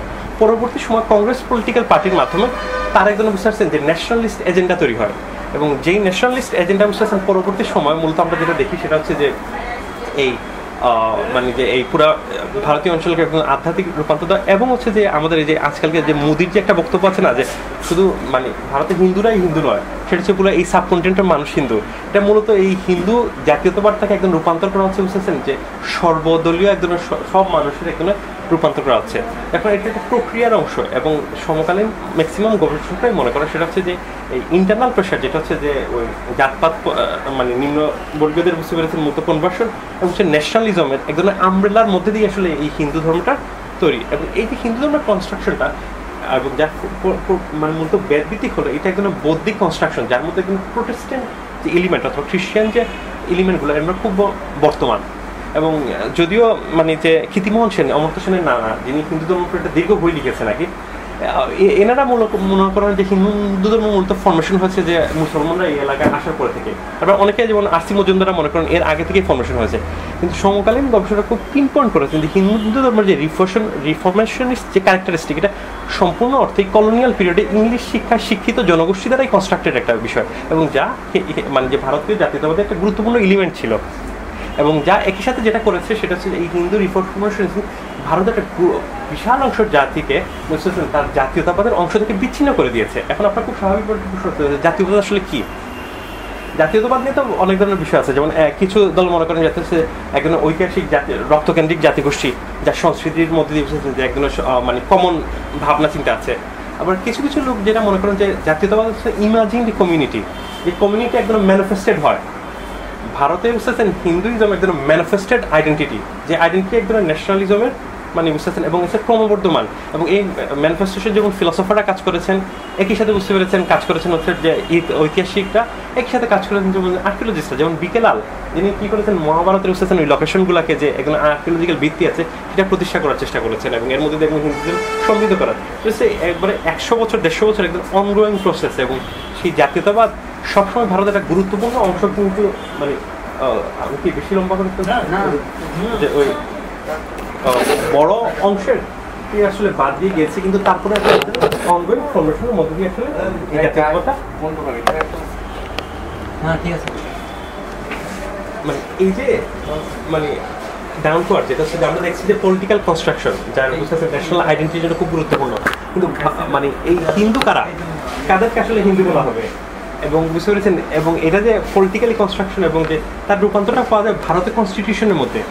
ভারতীয় কনস্টিটিউশন যে সময় লেখা হলো তখন একটা অদ্ভুত সংকট যেটা তৈরি হলো, এই সংকট যেটা হচ্ছে যে হিন্দু কারা, এই প্রশ্নের উত্তর কোনো পজিটিভলি উত্তরটা দেওয়া হয়নি, দেওয়া হয়েছে নেগেটিভলি উত্তরটা। সেটা হচ্ছে যে যারা মুসলমান নয়, খ্রিস্টান নয় এবং জিউস নয়, তারাই হচ্ছে কিন্তু হিন্দু। এটা কি সংবিধানে? জি, এক্স্যাক্টলি সংবিধানে, বুঝতে পেরেছেন। এবং এর মধ্যে দিয়ে বুঝতে পারছেন তাহলে বৌদ্ধ ধর্ম, জৈন ধর্ম সব বুঝতে পারছেন এখানকার বুঝতে পারছেন অসংখ্য সব মানে ডাইভার্স যে এলিমেন্টগুলো যেগুলো আছে, এরা তাহলে কারা? এদেরকে বলা হচ্ছে সবাই অফশুট। অদ্ভুতভাবে বুঝতে পারছেন এই ন্যাশনালিজম এবং এই হিন্দু ধর্মের মধ্যে বুঝতে পারছেন যে রাজনীতি এবং সে জাতীয়তাবাদ এবং একই সাথে বুঝতে পারছেন আইডিওলজি এবং ধর্ম অদ্ভুতভাবে বুঝতে পারছেন বিচ্ছিন্ন করে দিয়েছে এই এলাকার অসংখ্য মানুষের নিজস্ব আত্মপরিচয়। কোনো অ্যামেন্ডমেন্ট হয়নি, মানে এই অবস্থায় আছে, এখন এই অবস্থায় আছে। এবং বিমল কৃষ্ণ মতিলাল মানে একটা লেখাতে এটা খুব দীর্ঘ আলোচনা করছে। বৈষ্ণবরা একটা আলাদা, বৈষ্ণবরা কখনো নিজেকে হিন্দু মনে করতে না, বা পেগান ধর্ম অবলম্বী না তারা, কিংবা ওই শাক্ত যারা বা এরকম অনেক গ্রুপ ছিল যেগুলো যারা আসলে তাদেরকে পেগান ওই রিলিজিয়ন বা সনাতন ধর্মের অংশ মনে করতো না, তারাও এখন ওই বাই ডেফিনিশন হিন্দু।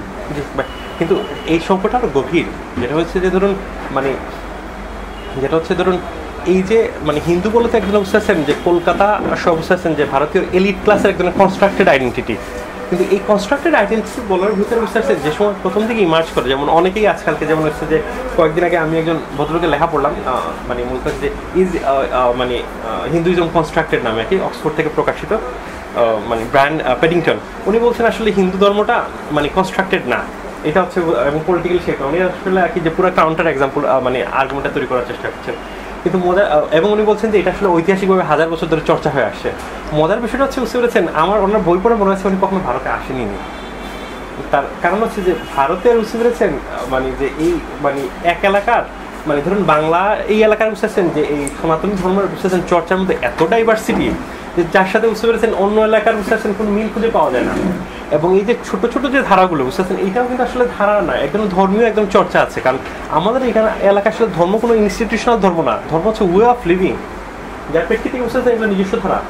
এখন যেটা হয়েছে কিনা ভারতীয় কনস্টিটিউশনে বুঝতেছেন এটার কারণে যেটা বিমল কৃষ্ণ মতিলাল খুব সুন্দরভাবে তুলে আসছেন এবং সাবর্ডান স্টাডি যেটা এই এলাকার অদ্ভুতভাবে বুঝতেছেন যে এই যে ডাইভার্সিফাইড যে আইডেন্টিটিগুলো ছিল এবং এলিমেন্টগুলো ছিল এবং ভাবনাগুলো ছিল তার জন্য বুঝতেছেন যে ক্ষতি মানে যে বিভিন্ন ধরনের বুঝতেছেন সমস্যার সম্মুখীন হচ্ছে না, বুঝতেছেন একদম বিলীন হওয়ার পর্যায়ে চলে আসছে। তার কারণ হচ্ছে মানে এই যেহেতু ভারত রুল বাই বুঝতেছেন এলিট ক্লাস হিন্দু এবং যার কারণে বুঝতেছেন নন হিন্দু বলে বুঝতেছেন যারা অফশুট হিসাবে চিহ্নিত করা হচ্ছে তারা যদি একটু মানে শাখা প্রশাখা তারা যদি হিন্দু হওয়ার মধ্যে দিয়ে কিছু সুবিধা পেতে পারে, যার ফলশ্রুতিতে যেটা হচ্ছে বুঝতেছেন মাসিভ লেভেল অফ লোক যারা মূলত ঐতিহাসিকভাবে হিন্দু না কিন্তু ওই যে বড় দাগের একজন হিন্দু আইডেন্টিটিটার মধ্যে অন্তর্ভুক্ত হচ্ছে, যার কারণে বুঝতেছেন একজন আইডেন্টিটি ক্রাইসিসটা উৎপাদন হচ্ছে। একই সাথে যেটা খুব গুরুত্বপূর্ণ সেটা হচ্ছে এই যে কলোনিয়াল পিরিয়ডে যে এই ধরনের দর্শন উৎপাদন করা এবং ওই চিন্তা যারা হয়তো কলোনিয়াল পিরিয়ডে তারা বুঝতে পারছেন ডাবল এলিয়েনেশনের মধ্যে স্বাধিকার আন্দোলন একটা গুরুত্বপূর্ণ প্রভাব আছে, কিন্তু এর একজন বুঝতে পারছেন গুরুত্বপূর্ণ ক্ষতিকারক এলিমেন্ট আছে। তো এলিমেন্টটা যেটা হচ্ছে যে আমাদের এই এলাকার একাডেমিয়াগুলো বুঝতে পারছেন মানে যে এই মানে ওই দারিদ্রতার অন্যতম কারণও কিন্তু এর মধ্যেই নিহিত। তার কারণ হচ্ছে যে না যে আমাদের এই ধরুন আমাদের এই বাংলাদেশ শুদ্ধ ভারতে যে ধরুন প্রাতিষ্ঠানিক যে দর্শনগুলো চর্চা করা হয়ে থাকে এই দর্শন কিন্তু বুঝতে পারছেন একদমই মাটি এবং মানুষ পর্যন্ত রিচ করতে পারে না, বরং যেটা হয় উপরন্তু বুঝতে পারছেন এই এলাকার যে সংকটগুলো আছে তারা কখনো দেখে না, একদম সাইড প্রিভিল থাকে এবং যার কারণে বুঝতে পারছেন যে দর্শন বা চিন্তার এই ভীষণভাবে বিপর্যস্ত। তার অন্যতম কারণ যেটা হয়েছে যে এটা দুটা রূপ আছে। একটা মানে কারণ যেটা হয়েছিল যে 1835 সালে রিফরমেশন করার পর যে সময় যে এই এলাকায় মানে প্রথম যে বিশ্ববিদ্যালয়গুলো স্থাপন করা হলো তখন মানে যে এই পাশ্চাত্য দর্শন যে সময় মানে চর্চা করা শুরু হলো মানে তখন ফলো করা হতো কমপ্লিটলি অক্সফোর্ডের সিলেবাসটা কি মানে ফিলসফি চর্চা অথবা ইংলিশ লিটারেচার যে সময় এখানে মানে শিক্ষাদান করা হতো এটা তখন ইউরোপেও শিক্ষাদান করা মানে ইংল্যান্ডেও শিক্ষাদান করা হয়, প্রথম কিন্তু ভারতবর্ষে ইংলিশ লিটারেচার শিক্ষাদান করা হয়। তো এই যে সিলেবাসগুলো যেটা হচ্ছে পরবর্তী সময় ঢাকা সহ দিল্লি এবং মানে এই ইউনিভার্সিটিগুলো পরের ফেজে ইউনিভার্সিটিগুলো নেয়, এরপর হচ্ছে ঢাকা ইউনিভার্সিটি এবং বাংলাদেশের অন্যান্য ইউনিভার্সিটিগুলো যারা কি যে এই একই সিলেবাসগুলো দিয়ে অংশগ্রহণ করতে, যার ফলশ্রুতিতে দেখা গিয়েছে যে ওই মানে যে মানে মূলত 90 দশক মানে যে গত শতাব্দীর শেষের যে প্রথম দিকে মানে যে ভারতীয় দর্শন একটা কোর্সে এলিমেন্ট ছিল, পরবর্তী সময় বাংলাদেশ শত পাকিস্তান স্বাধীন এবং ভারত স্বাধীন হওয়ার পরে মুসলমান ফিলোসফি ইসলামিক ফিলোসফিগুলো অপশনস হিসাবে, আর এখন বুঝতে পারছেন ওই যে মানে মুসলমান ইসলামিক ফিলোসফি যে ভারতীয় ফিলোসফি আর কোথাও কোথাও বাংলাদেশি ফিলোসফি নামে হচ্ছে সামান্য কিছু চিন্তা ভাবনা সেটাকে, এটা হচ্ছে একটা রূপ। আরেকটা রূপ যারা হচ্ছে বুঝতে পারছেন এই এলাকার ফিলোসফিটা যারা ইন্ট্রোডিউস করার চেষ্টা করেছেন, যাদের একদম পলিটিক্যাল এজেন্ডা ছিল একদম আইডেন্টিটির জায়গা থেকে ম্যানিফেস্ট করেছেন, তারা যেটা করেছেন বুঝতে পারছেন যেহেতু এই এলাকার ঐতিহাসিক জ্ঞান চর্চা থেকে বিচ্ছিন্ন, একই সাথে বুঝতেছেন এমনভাবে উপস্থাপন করেছেন যেহেতু আধ্যাত্মিক স্বরূপ হবে সেখানে বুঝতেছেন গবেষণা উত্তর বুঝতেছেন কোনো ধরনের রূপরেখাও নেই, যার ফলশ্রুতিতে এই মাটির যে এখনকার যে একাডেমিক ফিলসফি সাধারণ জীবন এবং যখন থেকে বুঝতেছেন গভীরভাবে বিচ্ছিন্ন একজনের বুঝতেছেন মৃতপায় চর্চায় পরিণত হয়েছে। খুব সঙ্গত কারণে এখন প্রশ্ন আসতে পারে তাহলে বুঝতে পারছেন যে এই মুহূর্তে টাস্কটা কি, মানে যে টাস্কটা খুব সিম্পল, সেটা হচ্ছে যে এই আমরা এমন এক সময় বসবাস করি আমাদের পক্ষে বুঝতেছেন কখনো মানে বুঝতে পেরেছেন যে ওই অপরিবেশিত যে জ্ঞান চর্চা সংস্কৃতি ভিত্তিক হোক অথবা পালি ভিত্তিক হোক সেখানে কিন্তু ফিরে যাওয়া সম্ভব নয়, কারণ সময়ের স্পেকট্রামের মধ্যে দিয়ে। কিন্তু আমরা বুঝতে পেরেছেন যে আমাদের এই বৈশ্বিক পরিসরে কখনো বুঝতে পেরেছেন আমরা মানে যে মানে নিজস্বতা যদি না খুঁজে পাই তাহলে বুঝতে পারছেন কখনো এই যে মানে বৈশ্বিকতার না আধুনিকতার নামে যে বৈশ্বিকতা এসে আমাদের এখানে আবির্ভাব হয় তার এগেন্স্ট প্রতিরোধ করা সম্ভব নয়। কিন্তু এই প্রতিরোধটা বুঝতে পেরেছেন যেভাবে হতে পারে সেটা হচ্ছে যে বুঝতে পারছেন আমাদের এই এলাকার চিন্তার বুঝতে পেরেছেন যে উপনিবেশিত এলিমেন্টগুলা মানে নির্ধারণ করে তার থেকে বের হয়ে আসা, আর এই বের হয়ে আসার জন্য বুঝতে পারছেন আমাদেরকে একটা গুরুত্বপূর্ণ গাইডলাইন হিসেবে কাজ করতে পারে বুঝতে পারছেন এই অপনিবেশিত চিন্তা মানে চিন্তাগুলো।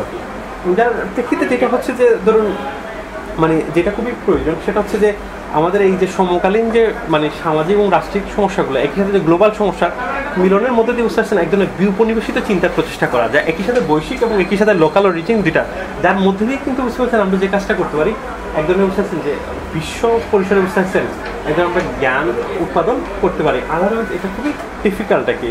এখন আমি এই সাপেক্ষে একটা প্রশ্ন উত্তর দিই। আপনি যে সময় বলছিলেন না যে আপনি যে সময়টা শব্দ মানে ইংলিশ শব্দ এখানে খুঁজেন তুলে যে প্রক্রিয়াটার মধ্যে দিয়ে যে পসিবল অপশনসগুলো, আমি গতকালকে বুঝতে পেরেছেন ওই যে আমাদের বাংলাদেশের মানে যে ওই একজন দার্শনিক, সেটা হচ্ছে আচার্য শান্তিরক্ষিক, তার একটা বইয়ের অনুবাদের কাজ মোটামুটি ড্রাফট শেষ করেছে। তো এই বইটা বুঝতে পারছেন সংস্কৃতটা পাওয়া যায় না, যেটা পাওয়া যায় মূলত হচ্ছে যে ওই যে তিব্বতীটা, তো যেটা এবং ইংলিশটা। যে সময় মানে যে অনুবাদটা করার সময় যেটা বলছে যে এই এলাকার যে সংস্কৃত যে টার্মগুলো আছে না, সেই টার্মগুলো গ্রহণ করা, এই টার্মগুলো গ্রহণ করার মধ্যে দিয়ে বুঝতেছেন জ্ঞানের ওই অংশটা বুঝতেছে সাথে একদম লিঙ্ক আপ করা, মানে যেটা এবং ইন্টারপ্রিটেশন অবভিয়াসলি সময়ের সাথে সাথে পরিবর্তিত হয়, কিন্তু হচ্ছে যে এই যে শব্দের মধ্যে দিয়ে বুঝতেছেন আমি আমার ঐতিহ্যের সাথে লিঙ্ক আপ করি আর কি। এবং মানে বাংলাদেশের অবস্থাটা তো আরও গভীরভাবে খারাপ, সেটা হচ্ছে যে যেমন মানে আমাদের এই এলাকার চিন্তার ইতিহাস ওই অর্থে কিন্তু খুঁজেই পাওয়া খুব কঠিন, কারণ এই এলাকার চিন্তার ইতিহাস ওইরকম কাজই হয়নি বাংলাদেশের। অথচ যেমন মনে করুন যে আমাদের মানে গত প্রায় মানে 1200 থেকে 1500 বছরে আমাদের লিখিত যে চিন্তা ইতিহাস আছে খুব স্পষ্টভাবে কিন্তু খুঁজে পাওয়া যায়। এবং মানে এবং এই সোর্সগুলো হয়তো সংস্কৃত ভাষায় আছে এবং কিছু তিব্বতী ভাষায় আছে। আমাদের আসলে একটা গুরুত্বপূর্ণ কাজের অংশই হওয়া উচিত এই সব বইগুলো এবং টেক্সটগুলোকে আসলে অনুবাদ করা, এবং অনুবাদ করার মাধ্যমে হয়তো বুঝতে পেরেছেন এবং একই সাথে বুঝতে পারছেন একজন সমকালীন পরিসর দিয়ে একজনের ইন্টারপ্রিটেশন করার মধ্যে দিয়ে আমাদের নতুন একজনের বুঝতে পারছেন ফিলসফি অথবা চিন্তাধারা উৎপাদন করা সম্ভব আসলে। আর আমি আসলে ওই যে বিভিন্ন জায়গায় এই কথাগুলা বলে বেড়ানোর একটাই কারণ যেটা, এবং যে এক্সপেকটেশনটা সেটা হচ্ছে আসলে যে মানে আমাদের আসলে আগামী 2-3 দশকের বুঝতে পারছেন একাডেমিয়া এবং নন একাডেমিয়ার টাচটাই হচ্ছে বুঝতে পারছেন আমাদের উচিত হচ্ছে আমাদের যে বাংলাদেশের যে দার্শনিক অথবা এই এলাকার যে দার্শনিক এদের আসলে লেখাগুলো বুঝতে পারছেন আমাদের এখানে চিন্তার সাথে বুঝতে পারছেন পরিচিতায়ন করা। তার না হলে বুঝতে পারছেন যে এই আমাদের যে চিন্তার ক্ষেত্রে একদম উদ্বাস্তুপনা আছে না, তার থেকে বুঝতে পারছেন আগামী 5-7 দশকে বুঝতে পারছেন আমাদের মুক্তির কোনো উপায় নেই আর কি। এটাই মূলত আর কি যে আমি মানে আর এই ধন্যবাদ। এখন আমরা দ্বিতীয় পর্বে যাব। কারো যদি কোনো সম্পর্ক আলোচনা থাকে এবং বক্তা যে আলোচনা করছেন সেই আলোচনার পরিপ্রেক্ষিতে যদি কোনো প্রশ্ন থাকে তা আমরা সেই সুযোগটা নিতে পারবো। আমার প্রশ্ন এবং আলোচনা মানে দুইটাই আমি করতেছি, মানে বিষয়টা আমি মানে ইয়ে করি, হাতে নেওয়া লাগবে। আচ্ছা আচ্ছা, আমি প্রথমে ওই এই বিষয়টার থেকে আসি আর কি, যে আমাদের এখানে মানে জ্ঞান চর্চার ধারাবাহিকতাটা খুব মানে এই ঔপনিবেশিক ইয়ের আসার পরে একটা এখানে একটা অ্যাব্রাপ্ট ছেদ পড়েছে। হ্যাঁ, একটা ডিসপ্লেসমেন্ট হয়েছে। হ্যাঁ, এখানে তো আমি কয়েকটা বিষয় যেগুলো আপনি মানে হয়তো আলোচনা করেন নাই সেগুলোকে একটু আমি করতে বলবো, যেগুলোতে আমাদের যে আছে। রামমোহনের প্রসঙ্গটা উঠছে আর কি, যে রামমোহনরা হচ্ছে সেই গ্রুপ যারা এই দেশীয়দের মধ্যে প্রথম মানে ইউরোপীয় শিক্ষায় শিক্ষিত হলো। এবং এটা আপনার কথা বলার পর আমিও খেয়াল করলাম যে আসলে রামমোহনদের কিন্তু তারা ইউরোপীয় শিক্ষা পাইছে, কিন্তু দেশীয় শিক্ষার একটা ধারাবাহিকতার ব্যাপারটাকে তারা ওইভাবে ধারণ করে নাই। হ্যাঁ, বিবেকানন্দের প্রশ্নটা একটু আলাদা, আমি পরে আসতেছি বিবেকানন্দের ব্যাপারটা নিয়ে।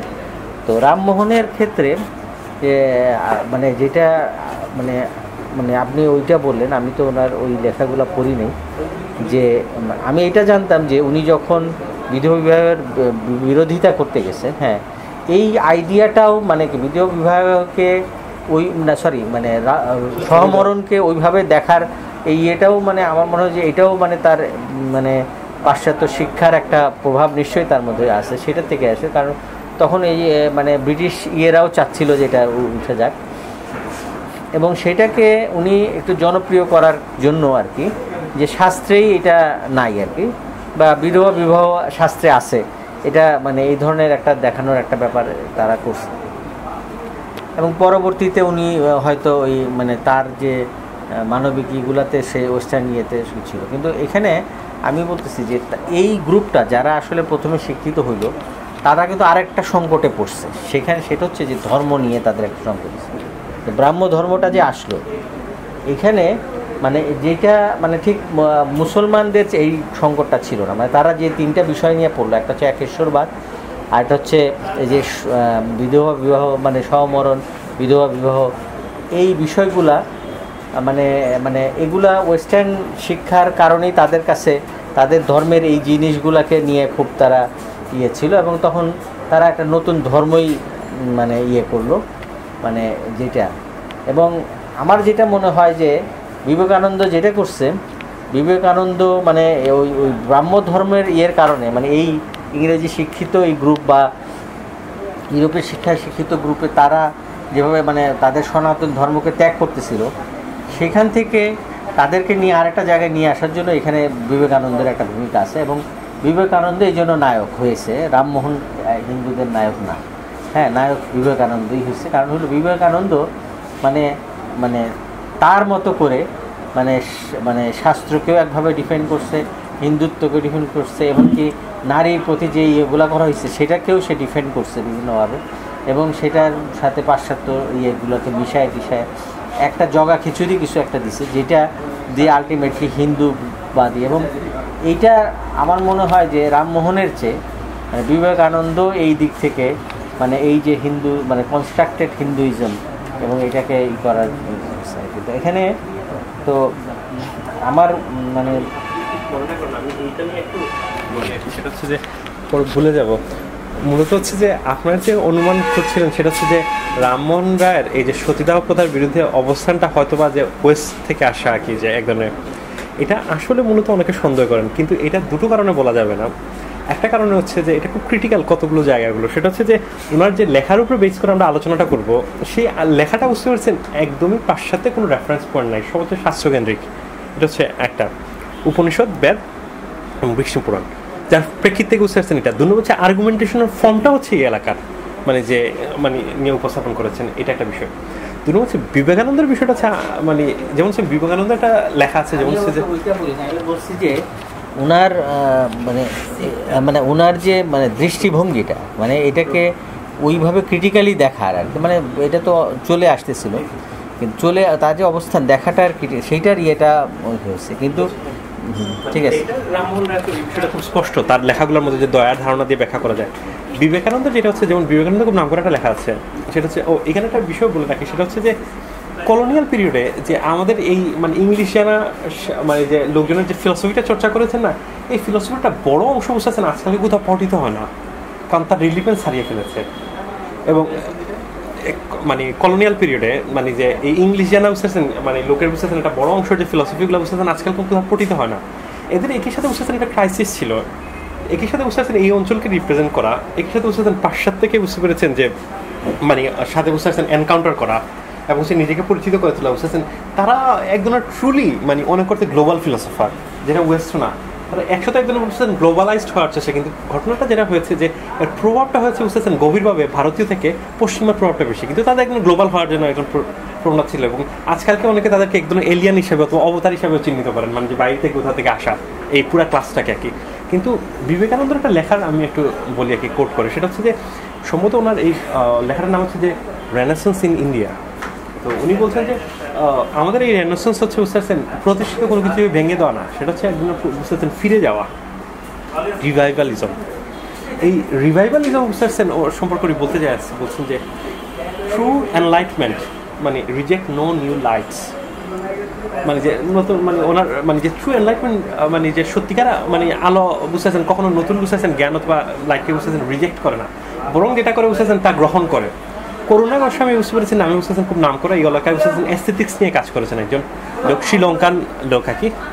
তো উনি খুব সুন্দর করে বলেছিলেন, সেটা হচ্ছে যে ওনাদের সময়কারী যে বিবেকানন্দ যেটাকে বলছেন বুঝতে পারছেন মানে ওই মানে যে নতুন লাইটকে গ্রহণ করা মানে যে সত্যিকার অর্থে বুঝতে পারছেন যে ওই ওই আলোকিত মনে রাখি যে বাইরের জ্ঞান এবং মানে লাইটকে গ্রহণ করে না, মানে গ্রহণ করে রিজেক্ট করে না, তার মানে হচ্ছে বুঝতে উনি খেয়ালই করেন নাই। সেটা হচ্ছে যে ওনার বিশ্বাসের ভেরি ক্যান্ডের মধ্যে বুঝতেছেন এই নতুন লাইটটাই ঢুকে পড়েছে, ওনার নিজের লাইটটাই ঐতিহাসিকভাবে যে লাইটটা উনি প্রোপাগেট করতে যাচ্ছেন সেই লাইটটাই আসলে নেই, ওইটা লাইট চলে গেছে পেরিফেরিতে, মূল লাইটটা চলে আসছে বুঝতেছেন ওয়েস্টার্ন। উনি খুব করোনা মানে এবং সেখানে এটাই আমি নতুন করে বললাম আর কি, মানে যে বিবেকানন্দ মানে অ্যাপারেন্টলি সে মানে মানে এই দেশীয় মানুষদের কাছে বা হিন্দুত্বের কাছে বা কনস্ট্রাক্টেড হিন্দুত্বের কাছেও সে বলতেছে যে মানে সে এমন একজনের প্রতীক যে সে তার ইন্ডিয়ান যে ঐতিহ্য, তার যে গৌরব, তার এটাকে সে খুব হাইলাইট করছে। এটা অ্যাপারেন্টলি তাই মনে হচ্ছে আর কি। হ্যাঁ,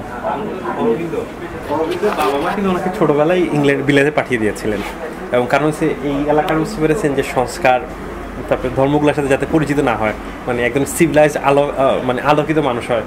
এবং অরবিন্দ খুব অনেক পরবর্তী সময় কিন্তু এখানে দেশে ফিরে আসার পর বুঝছেন এই এলাকার যে চিন্তাভাবনার সাথে পরিচিত হন নাকি, এবং ওইখান থেকে একদম ট্রান্সফরমেশনের মধ্যে দিয়ে যান। এদের অনেকেরই বুঝতে পারছেন পড়াশোনা ওরিয়েন্টেশন সম্পূর্ণ অর্থেই কিন্তু কলোনিয়াল পিরিয়ডে কলোনিয়াল দ্বারা প্রডিউসড। এরা সত্যিকার অর্থে বুঝতে পেরেছেন যে ওই 1935-এর বুঝতে পারছেন ওই বক্তব্যের সাথে খুব মিলে যায়। এরা চেহারা এবং রঙেই হচ্ছে ভারতীয়, মানে কিন্তু হচ্ছে মনন এবং চিন্তা হচ্ছে মানে ইংলিশ। এবং এক্স্যাক্টলি এই ক্লাসটাই বুঝতেছেন হয়তো তারা প্রডিউস করতে চেয়েছে এবং করেছে, কিন্তু মূল ঘটনা হচ্ছে বুঝতেছেন হয়তোবা মানে ইংলিশটা বুঝতে পারেননি। এই ক্লাসটাই কিন্তু বুঝতেছেন ভারতের স্বাধীনতা একটা গুরুত্বপূর্ণ ভূমিকাও আছে, যে ফিয়ারটা তাদের প্রথম থেকে ছিল আর কি। প্রাসঙ্গিক আরেকটা বিষয় বলি যে রবীন্দ্রনাথের গোরা যে উপন্যাসটা, হ্যাঁ, এখানে কিন্তু একটা ফিলোসফিক্যাল বিশাল একটা পার্ট আছে।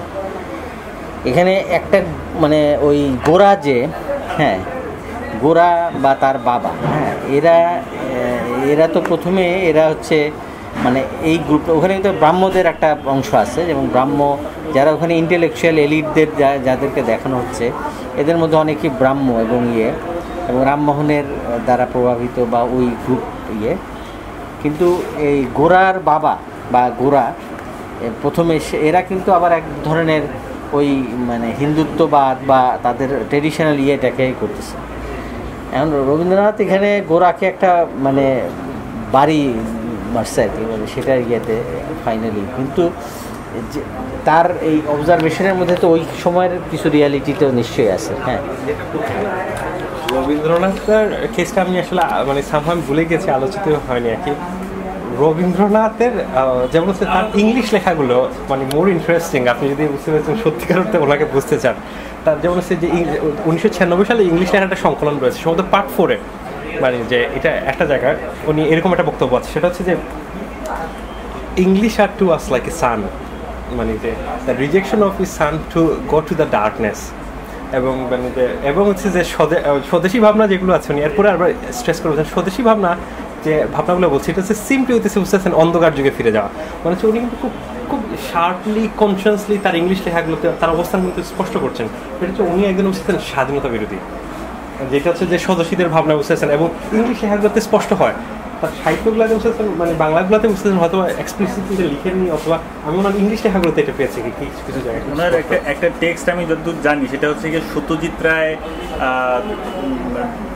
রবীন্দ্রনাথের উপরে যে ডকুমেন্টারিটা ওনার মৃত্যুর পরে করেছিলেন, ওই ডকুমেন্টারিতে একটা কোট ব্যবহার করেছেন। আমি ঠিক জানি না যেটা রবীন্দ্রনাথের কোন লেখা থেকে নেওয়া, কিন্তু ওই কোটের ভিতরে এরকম একটা কথা আছে, বলা হয়েছে যে মানে এরকম কথা রবীন্দ্রনাথের কনফেশন ধরনের, যে আমি জীবনের শেষ পর্যায়ে এসে আমি বুঝতে পারছি যে আসলে নতুন সূর্য উদিত পশ্চিমে হবে না, এটা আসলে নতুন সূর্য পূর্বেই উদিত হবে, আমি আগে ভেবেছিলাম পশ্চিমে হবে, এরকম একটা কথা।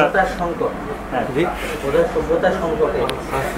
সভ্যতার সংকটটা উনি লিখতেছিলেন এইটা 40 সালে, মানে দ্বিতীয় বিশ্বযুদ্ধ শুরু হয়ে গেছে, এবং এইটাতে উনি খুব ডিস্টার্বড ছিলেন তখন। সভ্যতার সংকটটা উনি শুরু করছেন খুব হতাশা দিয়ে আর কি, যে আলটিমেটলি তাইলে কী দাঁড়াইলো আর কি, মানে আলটিমেটলি এই যে এই সভ্যতা আলটিমেটলি এখন একটা ধ্বংসের দিকে যাচ্ছে এইটাই ইয়েতে। তারপর শেষের দিকে উনি আবার খুব অপটিমিস্টিক কথা বলছে এবং বলছে যে না, মানুষের উপর বিশ্বাস হারানো পাপ, এই ধরনের এই কথাটা জাস্ট এই কথাটা ওনার কথাই আর কি, মানুষের বিশ্বাস হারানো পাপ। এবং আমি মনে করতেছি যে সূর্য পশ্চিমে যে গোলকযোগ শুরু হচ্ছে সেটার দিকে উনি হয়েছে যে পূর্বে সূর্য দিতে হবে। তো এটার আমি মানে খুব গভীর অর্থ খুঁজি না আসলে। হ্যাঁ, এটা হলো উনি যেই পরিপ্রেক্ষিতে বলছেন আর কি। হ্যাঁ হ্যাঁ, মানে গান্ধীর লেখা নিয়ে অনেকে খুব মজা করে বলেন যে ওরা বিভিন্ন সময় যে বিভিন্ন বক্তব্য দিয়েছে না, তা একসাথে মানে প্রায় 350 ভলিউমের মতো, বিশাল। তো উনি এক এক জায়গায় এক এক কথা বলেছেন, মানে পরস্পর বিরোধী মানে কথাবার্তা আছে। অরুন্ধতী রয়ের লেখার মধ্যে পেয়েছিলাম আর কি, এবং সেটা আসলে কি যে আম্বেদকারকে নিয়ে, আম্বেদকার তো মানে গান্ধীকে বলেছিলেন সেটা হচ্ছে যে মানে মানে মুসলমানদের যদি রাষ্ট্র হয় পাকিস্তান, হিন্দুদের রাষ্ট্র যদি হয় যে ইন্ডিয়া, তাহলে আমার রাষ্ট্র কই, মানে আমার তো কোনো রাষ্ট্র নেই। কারণ হচ্ছে আম্বেদকার মানে যে কারণ হচ্ছে যে মানে যে ওই তার বাপুজি, যে কারণ হচ্ছে না কোনটা না না উনি বলছেন সেটা হচ্ছে যে আমার রাষ্ট্র তো নেই। এর অন্যতম কারণ হচ্ছে যে আমি হিন্দু যদি আমার ধর্ম হয়ে থাকে, সেই ধর্ম তো উস্তাদ মন্দিরেই আমাকে ঢুকতে দেওয়া হয় না, দালিদের এবং শিল কাস্টদের ঢুকতে দেওয়া হতো না ওই ধর্মেরই, তাহলে তো সেই রাষ্ট্র তো আমার হতে পারে না। এবং তারপরে কিন্তু উনি বের হয়ে যে উস্তাদ যে উনি বললেন যে সবাইকে আসলে বুঝতে পেরেছেন যে কিসে যাওয়া উচিত, ওই যে বুদ্ধ ধর্ম গ্রহণ করা উচিত, এবং একসাথে প্রায় 10-12 হাজার লোক একসাথে কিন্তু বুদ্ধ ধর্ম গ্রহণ করে আর কি। এবং একটা মজার বিষয় হচ্ছে আজকালকে গৌতম বুদ্ধের পোস্টারের সাথে আম্বেদকার একটা পোস্টার মানে ছবি থাকে, এবং সাথে হচ্ছে বুঝতে পেরেছেন যে তার হাতে একটা বই থাকে, সেই বইটা আসলে বুঝতে পারছেন অ্যানহিলেশন অফ কাস্ট না, সেটা থাকে হচ্ছে ভারতের কনস্টিটিউশন। কারণ হচ্ছে উনি তো ভারতের কনস্টিটিউশনের প্রণেতা, এবং হচ্ছে যে এই দালিত মুভমেন্টের অন্যতম মূল মানে ভিতরের যে অংশটা সেটা হচ্ছে যে কনস্টিটিউশনটাকে এক্সিকিউট করা আর কি। তবে আমার কয়েকটা জিনিস স্পষ্ট না, যেটা আমি আসলে জানি না, হয়তো আপনারা অনেকে জানতে পারেন, সেটা হচ্ছে যে আম্বেদকার ওইখানে থাকা সত্ত্বে এই কনস্টিটিউশন যে সমস্যা, আমি জানি যে লাস্টের দিকে ওনাকে পদত্যাগ করতে হলো কংগ্রেসের প্রেসারে, প্রথম আইনমন্ত্রী ছিলেন এবং সে কনস্টিটিউশনের তাদের চেয়ারম্যান ছিলেন। সেখানে যেটা হয়েছে কি জানেন, যে এই হিন্দুদের যে সংজ্ঞাটা হিন্দুবাদী, এই সংজ্ঞাটা কিভাবে ওনারা মেনে নিলেন এখানে আর কি, এটা আমার কাছে স্পষ্ট না। তবে এটা এমন হতে পারে বাংলাদেশের মতো, সেটা হচ্ছে যে ওই সন্তুল আমার ভাই যে সময় বলছিলেন যে বাঙালি জাতীয়তাবাদ কেন হবে, এটা আলাদা আলাদা জাতীয়বাদ, তখন যে শেখ মুজিব তাকে নাকি পিছনে চাপড়ে বলেছিলেন এই তো তুমিও বাঙালি হয়ে গেলা, হয়তো এরকম পুরো বিষয়টা হতে পারে মেলোড্রামাটিক। এখানে আমি ওই যে ওই সময়ের একটা কথা আমি মানে আমি গত ইয়েতেও বলছিলাম যে যখন এই আন্দোলনে পাকিস্তান আন্দোলনও চলতেছে একই সাথে, এবং তখন এই হিন্দু মহাসভা একটা মানে কল দেয় আর কি, সেই কলটা দেয় এইভাবে যে মানে হিন্দুদের মধ্যে মানে মানে সনাতন ধর্মাবলম্বীদের মধ্যে আর কোনো বিভেদ করা যাবে না। হ্যাঁ, এদের মধ্যে ওরা কিন্তু কারণ এর আগ পর্যন্ত আর কি মানে এই ধরনের ঐক্য বা ওই একটা ঐক্যবদ্ধ ফিলিংসটা আসলেও ছিল না। এবং ওই যে এর কারণে হচ্ছে যে বেশিরভাগ মানে যারা বর্ণ হিন্দু তাদের ওখানে মানে বেশিরভাগ হিন্দুরাই অচ্ছুত ছিল, তারা ওইভাবেই হয়নি, তাদেরকে ওইভাবে ডিল করা হয়েছে, ওইভাবে ডিল করা হয়েছে। যেটা হচ্ছে যে মানে সেটা হচ্ছে যে মানে গান্ধী যেটাকে বুঝতে পারছেন যে ওই যে শিডিউল কাস্ট অথবা যে আউটকাস্ট যারা, তাদেরকে হরিজন বলে বুঝতে পারছেন, একটা পঞ্চম কাস্টের যে মানে কি বললেন যেটা পলিটিক্যাল উদ্দেশ্য ছিল, যেটা মানে যে মাস লেভেল অফ যে মানে কনভার্সন হচ্ছে সেটা, কিন্তু হচ্ছে যেটা হচ্ছে যে কাস্ট প্রথার এগেনস্টে মানে কংগ্রেস পলিটিক্যাল পার্টির অথবা যে মানে বুঝতে পেরেছেন অবস্থানটা কিন্তু খুব অবস্কিওর। এবং হচ্ছে যে ওই মানে আম্বেদকারের বুঝতে পারছেন অ্যানিহিলেশন অফ কাস্ট, এটা কিন্তু বুঝতে পারছেন হিন্দু ওই যে মানে যে ওই হিন্দু রিফর্মার্সদের বুঝতে পারছেন লাহোরে একটা কনফারেন্সে পাঠ করার কথা, পরবর্তী সময়টা আটকে দেওয়া হয়। ওনারা মূলত জাতপাত বিরোধী বুঝতে পেরেছেন যে আন্দোলন করতেন, কিন্তু ইভেন আম্বেদকার এই বক্তব্যটা বুঝতে পারছেন ওই মানে গ্রহণ করতে পারেননি আর কি, যে কারণ হচ্ছে যে এটার ভিতরে খুব শ্যাডোর যে মানে পুরো বিষয়টা কীভাবে কাজ করে। এবং আজকালকে অনেক গবেষকরা মনে করেন সেটা হচ্ছে যে এটা একদম ক্যামোফ্লাস্ট, মানে হচ্ছে যে ডিপ ডাউন এখন 60 বছর হয়ে গেছে ইন্ডিয়ার স্বাধীনতা, কিন্তু এখনও কিন্তু বুঝতে পারছেন যে এই কাস্ট সিস্টেম স্টিল প্রেজেন্ট, এবং প্রেজেন্ট দেন মানে বুঝতে পারছেন এভার বিফোর।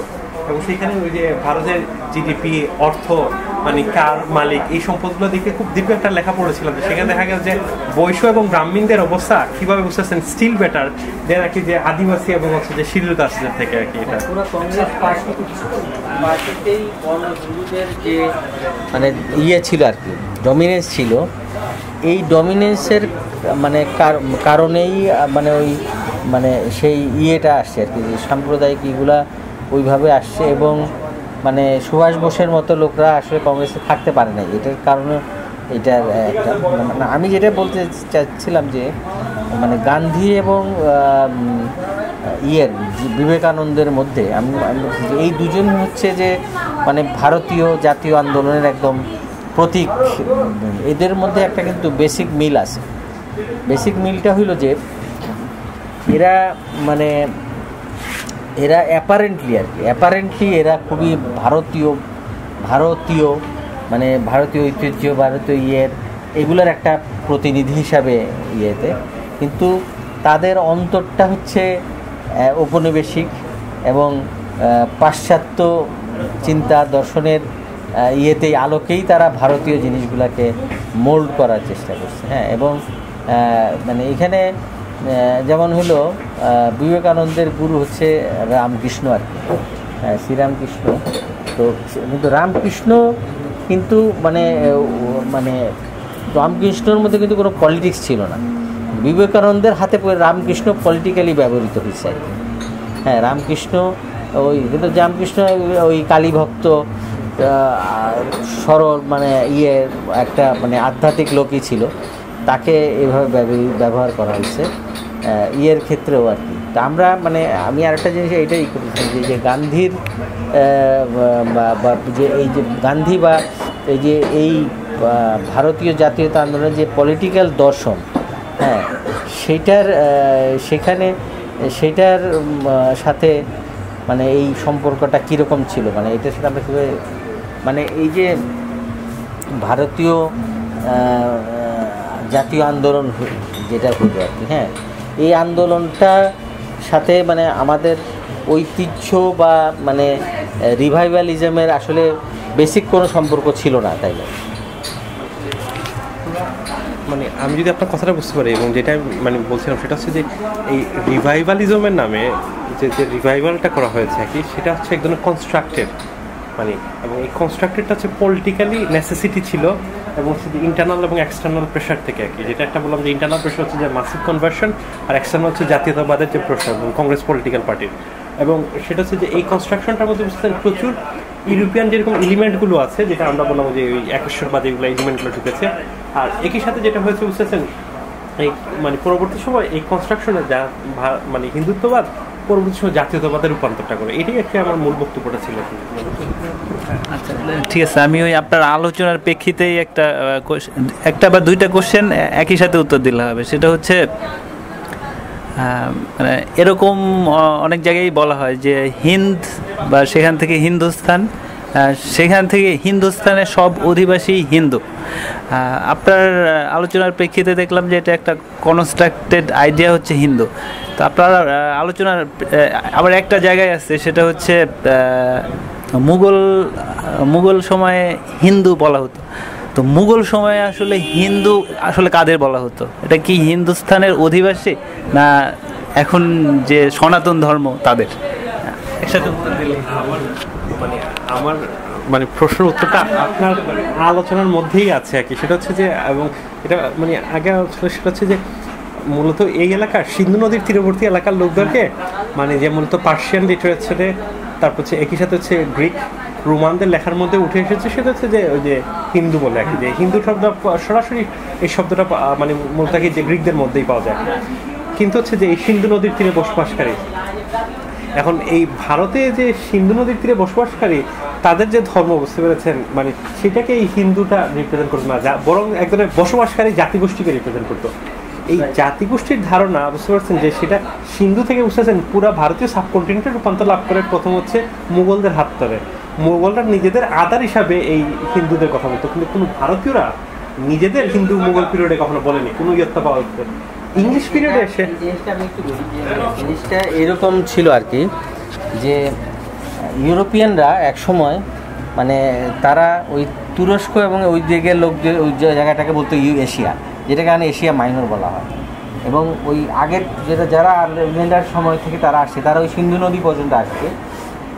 সিন্ধ থেকে হিন্দ, ওরা ওই পারের সবই হিন্দ। হ্যাঁ, এই থেকে ইন্ডিয়া শব্দটা ওইটার থেকে আসছে।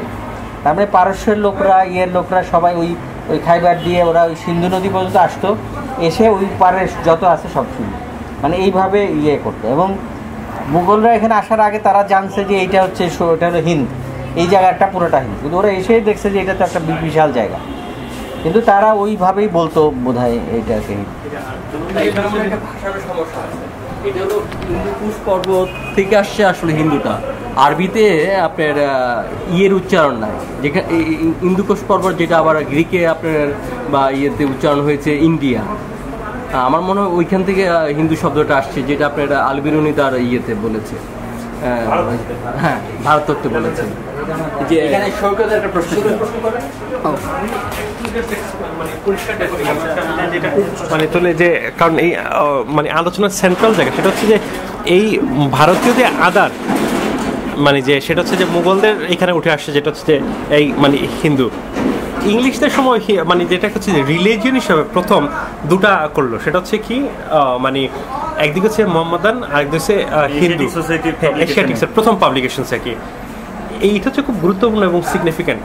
মুঘলদের কাছে হিন্দু মানে বুঝতে পারছেন মানে হিন্দু হচ্ছে এই এলাকার বসবাসকারীরা, কোনো ধর্ম না। কারণ মুঘলদের কাছে এখানে বুঝতে পারছেন ডাইভার্সিটি খুব ভালোভাবে জানা, কিন্তু হচ্ছে এশিয়াটিক সোসাইটির কাছে তার কাছে মনে হচ্ছে মানে যে এখানে ধর্ম হচ্ছে দুটো, মোহাম্মদান এবং হচ্ছে হিন্দু। পরবর্তী সময় 1801 সালের 5ম এডিশনে যেটা আসছে যে এখানে আরেকটা ধর্ম আছে যারা হিন্দু নয়, সেটা হচ্ছে বৌদ্ধ। 1809 সালে আসলো, সেটা হচ্ছে যে নবম সংস্করণে, সেটা হচ্ছে যে এটা মানে জৈন এক ধরনের হোমোজিনাইজেশন করার। এক্স্যাক্টলি এই হোমোজিনাইজেশন এই টার্মটা বুঝতেছেন ব্যবহার করা হয়েছে বুঝতেছেন। এখন প্রশ্ন আসতে পারে তাহলে এই এলাকার লোকদের নিজেদেরকে কীভাবে, এই এলাকায় বুঝতেছেন জাত শুধু জাত না, জাত আসবার ধর্মেরও গুরুত্বপূর্ণ প্রকাশ। সেটা হচ্ছে বুঝতেছেন ব্রাহ্মণদের বুঝতেছেন যেভাবে পূজা করে এবং তার বাকি উপরের শিল ক্লাসটা বুঝতেছেন নিম্নবর্গের পূজা রীতি সব কিছু কিন্তু আলাদা। কথা বুঝতে পেরেছেন? তাদের নিজস্ব আলাদা ধর্ম। এবং এই যে মাসিভ লেভেল অফ কনভার্সন যেটা হচ্ছে বুঝতেছেন মানে যে এটা হচ্ছে রেফারেন্ডামের সময় দেখা যেত যে মোহাম্মদানরা অথবা মুসলমানরা অনেক রেফারেন্ডামে জিতে যেত, কারণ যেহেতু ইউনিফর্ম ভোটিং হতো সেই জায়গায় বুঝতেছেন মানে যে সনাতনীদের বিভিন্ন সেক্ট থাকার কারণে এটা সম্ভব হতো না। এই নেসেসিটিটার আরেকটা কারণ হচ্ছে রেফারেন্ডাম কেন্দ্রিক আর কি, যে রেফারেন্ডাম তারপরে যে ইন্টারনাল ক্রাইসিস কনভার্সন সব মিলে তখন যেটা করা হলো বুঝতেছেন এই সবগুলো জাতি প্রথমে 4টা জাতিকে নিয়ে করা হলো বুঝতে পারছেন যে ওই মানে শূদ্র থেকে ব্রাহ্মণ পর্যন্ত। পরে বুঝতে পারছেন নেসেসিটিটা ফিল করা হয় না, সাথে বুঝতে পারছেন আউটকাস্টদের অন্তর্ভুক্ত করতে হবে। তখন হরিজনকে 1875 সালের দিক দিয়ে শুদ্ধিকরণ প্রক্রিয়ার নামে বুঝতে পারছেন হরিজনদের বুঝতে পারছেন এবং এদেরকে হরিজন নাম দিয়ে এটার অংশ করা হলো। তার মানে যে এই বিশাল অংশ, তখনও কিন্তু আদিবাসী কিন্তু এটা ইনক্লুডেড না। কিন্তু ভারতীয় যে সময় কনস্টিটিউশন লেখা হয়েছে হিন্দুতে বুঝতে পারছেন সবাইকে ফেলে দেওয়া হয়েছে। আর মোদি তো ওয়েন্ট ফার্দার দেন দ্যাট, সেটা হচ্ছে পুরো সাবকন্টিনেন্ট সবাইকে হিন্দু বানিয়ে দিয়েছেন। কথা বুঝতে পেরেছেন যে এই হচ্ছে বিষয়। স্যার আপনি বলছিলেন যে 18 ঔপনিবেশিক ধারণা হিন্দু শব্দটা, এবং এটা আমরা আলোচনা করতেছি। তার মানে স্যার ইতিহাসের বইতে আমরা যেমন পড়ি যে সম্রাট অশোকের বাবা পর্যন্ত হিন্দু ছিল, ধর্মাশোক হওয়ার পরে চণ্ডাশোক থেকে সে হয়ে গেল বৌদ্ধ, বা কনিষ্ক তার বাবাকে না চন্দ্রগুপ্তকে না, জি চন্দ্রগুপ্ত মূলত মানে ফ্যামিলিগতভাবে উনি জৈন ছিলেন নাকি, এবং জৈন মানে হচ্ছে যে জৈনদের দুটো সেক্ট আছে, শ্বেতাম্বর এবং দিগম্বর। উনি হচ্ছে দিগম্বর মানে যে অংশে রাখি, হ্যাঁ সেক্টর। কনিষ্ক বৌদ্ধ ছিলেন এবং ওনার ছেলে, হ্যাঁ, এবং ওনার ছেলে আবার পুনরায় বৈষ্ণব হয়ে গেল। মানে এই ব্যাপার এই কনভার্সনগুলো স্যার কীভাবে ব্যাখ্যা? মানে এই কনভার্সনের বিষয়গুলো খুব মানে যে ওই এখন যে কানিষ্কের ছেলে যে বৈষ্ণব সেটা আমি জানি না, আপনার কাছে প্রথম শুনলাম। তো আমি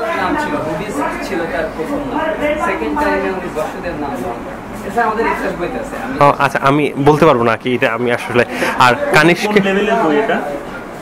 কোন পর্যায়ে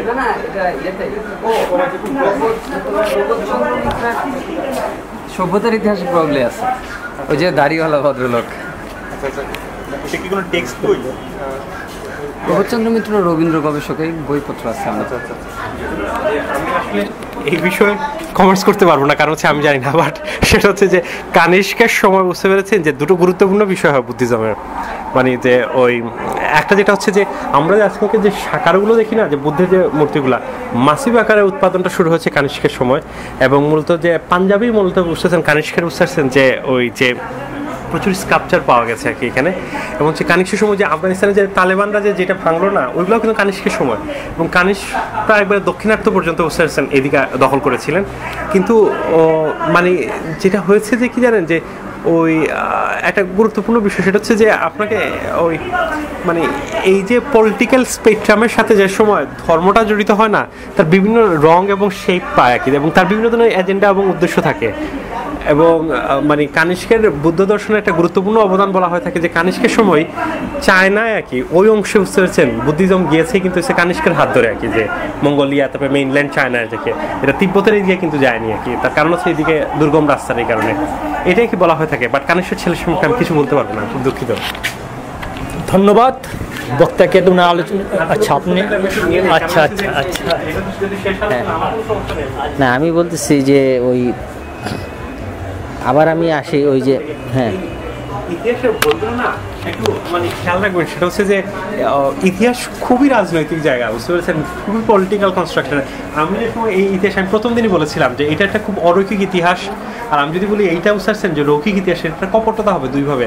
এক হচ্ছে এখানে অনেকগুলো গ্যাপ আছে, এটা একটা বিষয়। আর একটা হচ্ছে যে উপস্থাপনের রীতির মধ্যে দিয়ে কি, যে কারণ হচ্ছে যে এটা তো ধরুন ইতিহাসের সময় আমি কনস্ট্রাকশন, ধরুন আমি যে সময় ইতিহাসটা বলছি না, আমারও কিন্তু এক ধরনের এজেন্ডা আছে, সেটা হচ্ছে বুঝতে পেরেছেন যে আলোচনাটা সেটা হচ্ছে এক ধরনের বাংলাদেশি বুঝতে পারছেন দীর্ঘকালের ইতিহাসের এবং জাতীয়তাবাদের কনস্ট্রাকশন, সেটা আমার একটা এজেন্ডা আছে। যখন খ্যাতিমোহন সেন বললেন ওনার একটা এজেন্ডা আছে, আর.সি. মজুমদার বললেন ওনার একটা এজেন্ডা আছে, কারণ ইতিহাস কনস্ট্রাক্টেড হয় আমার সমকালীন বাস্তবতা দ্বারা আর কি। এটা প্রথম দিনই এই আলোচনাগুলো করেছি, সচেতন থাকা খুব ইম্পর্টেন্ট। মানে আমরা ওয়েট করতেছিলাম যে আপনি জাতীয় দর্শনে একটা রূপরেখা দিবেন, শেষ দিন পর্যন্ত যায় জাতীয় দর্শন না কি, তার আগে আমি আমি এইটা বলতে যাচ্ছি যে একটা তো আমরা দেখলাম যে মানে কনস্ট্রাক্টেড একটা হিন্দুত্ব বা এই ধরনের জিনিসগুলো আসছে। ধর্মের ক্ষেত্রে আমি বলতেছি যে মানে উপনিবেশিক আমলে মানে ধর্মের ক্ষেত্রে তো একটা পরিবর্তন হয়েছে। একটা তো ব্রাহ্মদের মধ্যে একটা এলিটদের একটা আসছে, আরেকটা ধারা যেটা আমি বলতেছি যে রামকৃষ্ণর মাধ্যমে যেটা আসছে আর কি, যেটাকে মানে পরবর্তীতে হয়তো বিবেকানন্দের মাধ্যমে হয়েছে। মানে হিন্দু ধর্ম মানে বেশি আমি বলতেছি যে মূল ধারা এখন যারা হিন্দু বলে পরিচিত তারা কিন্তু এক ধরনের মানে নিউ মানে রিলিজিয়াস ডিসকোর্সের মধ্যেও আসছে। আমি বলতেছি যে এটা আপনার যেভাবে চলে আসতেছে মানে আপনি এটা যে শুধু একটা ওইটার একটা নতুন তারা ধর্মীয় ডিসকোর্সের মধ্যে আসছে, যেটার শুরুটা আমার মনে হয় কিছুটা রামকৃষ্ণের মাধ্যমে আর কি। রামকৃষ্ণ যেরকম যে সর্বধর্ম সমন্বয়ের যে ব্যাপারগুলো ছিল সেটা দ্বারা গান্ধীও একটু প্রভাবিত আছে। জোসে আল্লাহ ওসে রাম, হ্যাঁ সেই আমি বলতেছি যে এই যে আমি বলতেছি যে এই যে ধর্মের 19th সেঞ্চুরিতে ধর্মের যে আমি বলতেছি দর্শনের একটা মানে ধর্মচিন্তার যে মানে যে নতুন ডিসকোর্স যেটা রেসটা এখনও চলতেছে, হ্যাঁ মানে রামকৃষ্ণ বিবেকানন্দের হাত ধরে এখন যে মূলধারা ভারতের যে মানুষ যেভাবে ধর্ম চর্চা করতেছে আমি বলতেছি যে এখন মানে সেই বিষয়টা মানে কারণ হলো ওই গ্রুপগুলো ছোট ছোট অনেক গ্রুপ এগুলো হয়তো আছে, এইসব চর্চা মর্চা আছে, কিন্তু মানে একটা মূলধারার যে হিন্দু ধর্মও তো এখন চলে আসছে, যেটা এই রূপে কিন্তু আগে হয়তো ছিল না। হ্যাঁ এইটা সম্পর্কে একটু বল। আমি হঠাৎ করে কয়েক মিনিটের জন্য লস্ট হয়ে গিয়েছিলাম, মনে করবেন না। এটা হতে পারে, কারণ গবেষণায় দেখা গেছে যে প্রতি 11 মিনিটে একবার আমাদের অ্যাটেনশন চলে যায় অন্য কোনো দিকে, এটা স্টাডিতে দেখা গেছে যে মানে 19th সেঞ্চুরিতে হ্যাঁ মানে মানে হিন্দু ধর্ম তো মানে অনেক হিন্দু যাদেরকে আমরা ইনক্লুড করছি বিভিন্ন নানা রকম ধারা ছিল, কাস্টের মধ্যে হয়েছিল, কিন্তু 19th সেঞ্চুরির পরে এটার তো একটা ইউনিফাইড ধারা চলে আসছে। আমি বলতেছি শুধু যে তারা পলিটিক্যালি একত্রিত হয়েছে বা একটা এরকম তা তো না, এই যে নতুন আধ্যাত্মিক ধর্মীয় ডিসকোর্স এইটার জন্মদাতা আমার মনে হয় যে মানে এই যে রামকৃষ্ণ এবং তার শিষ্য মানে বিবেকানন্দ, যাদের গুরুত্বপূর্ণ প্রভাব গান্ধীর মধ্যেও আছে, গান্ধীর উপরেও আছে, এবং যেটা মানে এই যে একটা ইউনিফাইড মানে মানে রিলিজিয়াস ডকট্রাইন নতুনভাবে বা নতুন ডিসকোর্স একটা তৈরি করছে, যেটার দ্বারা মানে সব এলাকার ধর্ম মানে এখন ধরেন আমাদের বাংলায় দুর্গা পূজা হচ্ছে মেইন ধরলাম যে বোম্বেতে হয়তো গণেশ পূজা হচ্ছে হচ্ছে, তারপরও তাদের মূল যে ধর্মীয় দৃষ্টিভঙ্গির যে ডিসকোর্স সেটা কিন্তু একটা জায়গায় আসছে। এইটা সম্পর্কে কিছু বলেন। মানে মনে হয় এই প্রশ্নের উত্তরটা ওনাকে রেখে দিলে ভালো হতো, কারণ ওনা আমার থেকে ভালো উনি দিতে পারবে নাকি। সেটা হচ্ছে দুটো প্রেক্ষাপট থেকে আমি একটু বলি। সেটা হচ্ছে যে মানে আমার ধারণা সেটা হচ্ছে যে এবং হচ্ছে যে বিভিন্ন ভদ্রলোকদের লেখাপত্রে যেটা মিলে সেটা হচ্ছে যে স্টিল না, বুঝতে পেরেছেন, ভারতে ধর্মচর্চা খুবই ডাইভার্স এবং একটা শিক্ষিত জনগোষ্ঠীর মধ্যে বুঝতে পারছেন এই যে আর্য সমাজ, তারপর হচ্ছে মানে যে ব্রাহ্ম সমাজ অথবা হইতেছে বুঝতেছেন রামকৃষ্ণ মিশন, এদের একটা আপিল থাকে, এটা শিক্ষিত সমাজের মধ্যে একজন ডিসকোর্সগুলো আপিল আছে। কিন্তু হচ্ছে যে চর্চার ক্ষেত্রে এই এলিমেন্টগুলো বুঝতেছেন এত বিস্তৃত, যেমন মনে করেন বুঝতেছেন কিন্তু শুধু হিন্দুদের মধ্যে বুদ্ধ ধর্ম, জি বলতে যারা মুসলিমদের মধ্যে, হ্যাঁ, এবং এটার অনেক ইয়েও আছে, মানে যে মুসলিম পুঁথি সাহিত্যের মধ্যেই এখানে এরকম আছে যে আলীর সাথে কালীর খাই, হ্যাঁ, মানে এটা ওই যে আহমেদ সফার মনে কিছু লেখার মধ্যে আর কি আসছে যে, কিন্তু আমি জি ওই যেটা হয়েছে যে ধরুন ওইটা তো ইসলামটা তো আমাদের আলোচনায় আসেনি, সেটা হচ্ছে যে ইসলামটাও কিন্তু এক ধরনের কনস্ট্রাকশনের জায়গা আছে, যেটা হচ্ছে পুরো ওই স্পেকট্রামটা গত 200 বছরের স্পেকট্রামের মধ্যে তৈরি হচ্ছে। আর পার্টিকুলারলি এখন তো সবচেয়ে বড় রিফরমেশনের মধ্যে দিয়ে যাচ্ছে আর কি, বহুবিধি কারণে একদম পলিটিক্যাল আইডেন্টিটির জায়গা থেকে। এবং এটা অনেক ক্ষেত্রে বুঝতেছেন সুপারসিড করছে বুঝতেছেন জাতিগত আইডেন্টিটি থেকে রিলিজিয়াস আইডেন্টিটি। এটা আমাদের এখানে যতটা বোঝা যায় সেটা বোঝা যায় ইউরোপে আরও বেশি। ইউরোপে মানে যে ধরুন আমি দীর্ঘকাল থেকে আমি যেটা দেখেছি সেটা হচ্ছে ধরুন ওই বাংলাদেশি ছেলে, সে বাংলাদেশি আইডেন্টিটিটা থেকে বুঝতেছেন সে একদম ইসলামিক আইডেন্টিটি নর্মাল গ্রেটার আইডেন্টিটিটা নিচ্ছে, হ্যাঁ, নিয়ে বুঝতে পেরেছেন তার ওই যে প্রতিরোধের যে জায়গাগুলো অন্যভাবে কনস্ট্রাকশন করছে, এবং সেটা তো অন্য ধরনের একদম ডাইকোটমি গ্লোবাল পলিটিক্স এখন তৈরি হয়েছে আর কি। কিন্তু ওই যে যেটা কি যে ওই মানে বলতে চাচ্ছিলাম যে সম্ভবত মানে বিমল কৃষ্ণ মতিলালে হয়তো 10-15 বছর আগে লেখাটা লিখেছিলেন, যেটা আনন্দবাজার থেকে প্রকাশিত হয়েছিল পুরো একটা বই আকারে। তো সেখানে না ওই আর্জনেসটা আছে, অদ্ভুত সেই আর্জনেস। সেটা হচ্ছে কি জানেন, এই যে বিভিন্ন ডাইভার্স যে এখানকার যে চর্চাগুলো আছে না, এটা নষ্ট হয়ে যাচ্ছে একদম ক্ষমতার বলয়ের কারণে, নিষ্পেষণের কারণে আর কি। এবং হচ্ছে যে স্টিল না বুঝতেছেন এই ডাইভার্সিটিটা আছে, যেমন মানে যেমন মনে করেন পার্বত্য এলাকায় ওই যে মানে যে কালী পূজা, বুদ্ধরাও কালী পূজা করেছে একসময়, দুর্গা পূজা করে, এই যে থাকে না, আমাদের এখানে বুঝতেছে না একদম অদ্ভুত সংমিশ্রণ আছে এই মানে কিসের মধ্যে, এবং তার অর্গানিক্যালি বুঝতেছেন একদম সিনথেসাইজ হয়ে তার বিকশিত হয়। আমি প্রথম দিন বলছিলাম যে আমাদের এখানে বুঝতেছেন চিন্তাগুলো একদম জৈবিক দেহের মতো, তা বুঝতে পেরেছেন যে কোনো জনমাটি বিচ্ছিন্ন না, তার নিজের দেহের মতো বুঝতেছেন বিকাশমান, পরিবর্তনশীল, এবং তার নেসেসিটি থেকে সেটা রেসপন্স করে আর কি। এখন এই যে হিন্দুত্ববাদ বলে যে বড় যে বলয়, তার এই বলয় বুঝতে পারছেন অসংখ্য সব আইডেন্টিটি, যাদের ভিন্ন আইডেন্টিটি, এইটা মানে কতটা ইন্টারভেন করে বুঝতে পেরেছেন সেটা আমার কাছে বুঝতে পারছেন স্পষ্ট না। কিন্তু হচ্ছে যে বোঝা যায় যেটা হচ্ছে ভারতে এই এক ধরনের প্রবণতা আছে, সেটা হচ্ছে যে বড় আইডেন্টিটির অংশ হতে, এবং সেটা সোফার একটা, ইভেন বাংলাদেশেও টু সাম এক্সটেন্ট, যেমন নাথদের বিষয়ে সোফার একটা লেখা ছিল নাথপন্থীদের, যে ওই সেখানে উনি খুব, এটা মূলত লালনকে নিয়ে লিখতে চেয়ে, সেটা হচ্ছে যে নাথপন্থীরা এখন থেকে মানে উনি যে সময় লিখছে নাকি বলছেন সেখান থেকে 15-20 বছর আগে বুঝতে পেরেছেন, মানে এখন থেকে প্রায় 40 বছর আগে মানে দেহ পুরাতো না কি ইনক্রিমিনেশন করতো না, আজকালকে নাকি দেহ পুরা, এই যে ট্রান্সফরমেশনটা কি যেটা, এটা কিন্তু কনস্ট্যান্টলি ট্রান্সফর্ম হচ্ছে।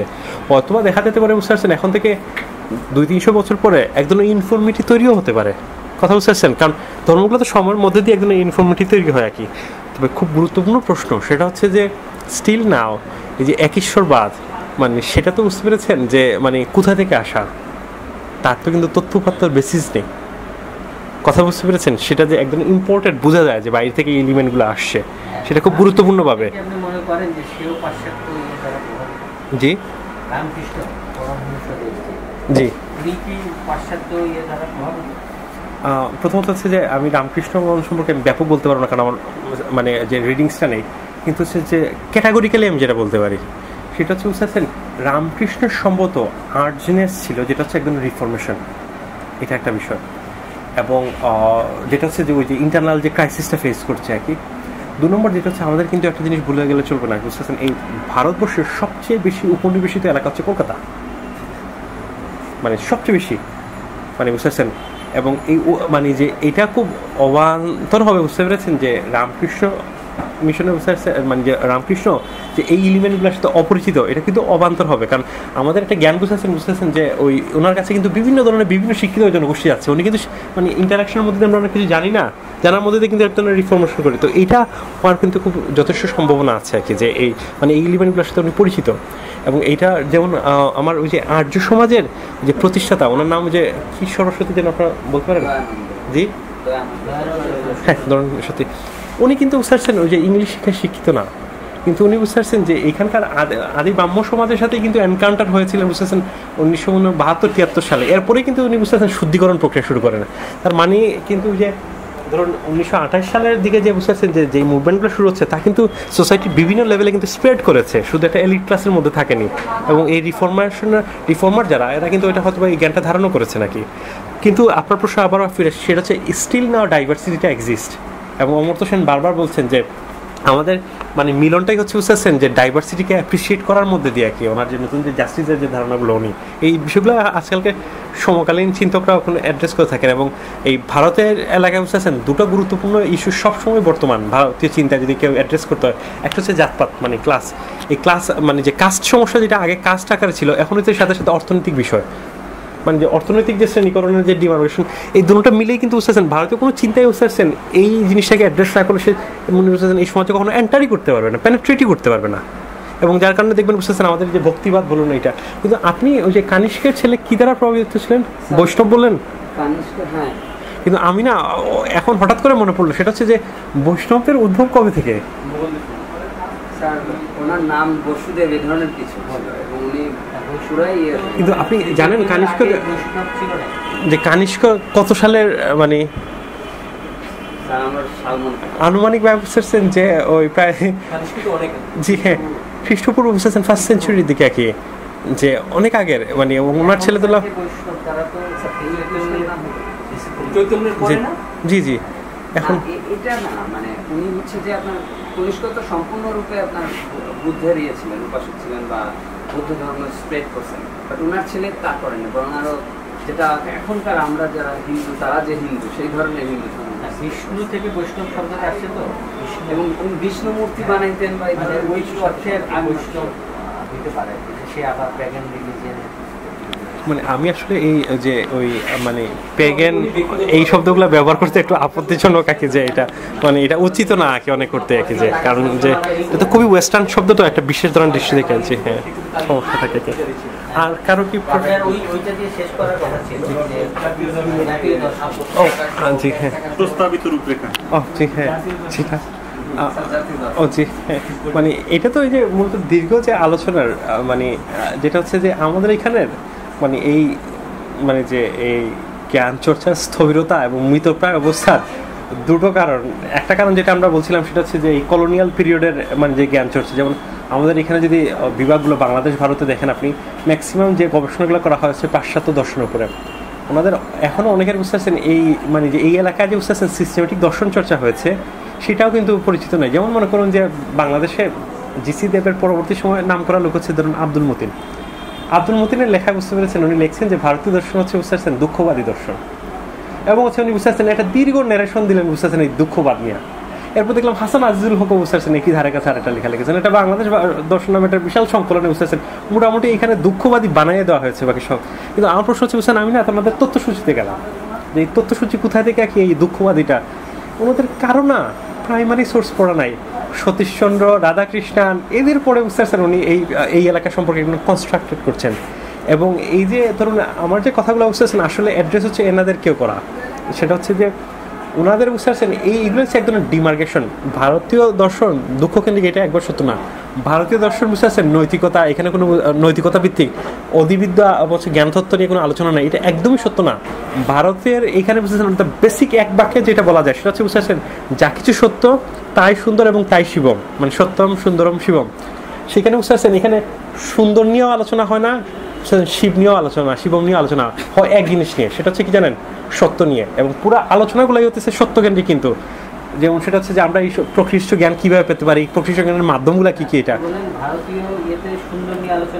তুলনামূলক খুব কম, একবার টার্সিয়ারি লেভেলে আলোচনাটা আছে ভারতের বুঝতেছেন, কিন্তু আলোচনাটা খুব টার্সিয়ারি লেভেলে খুব যৎসামান্য।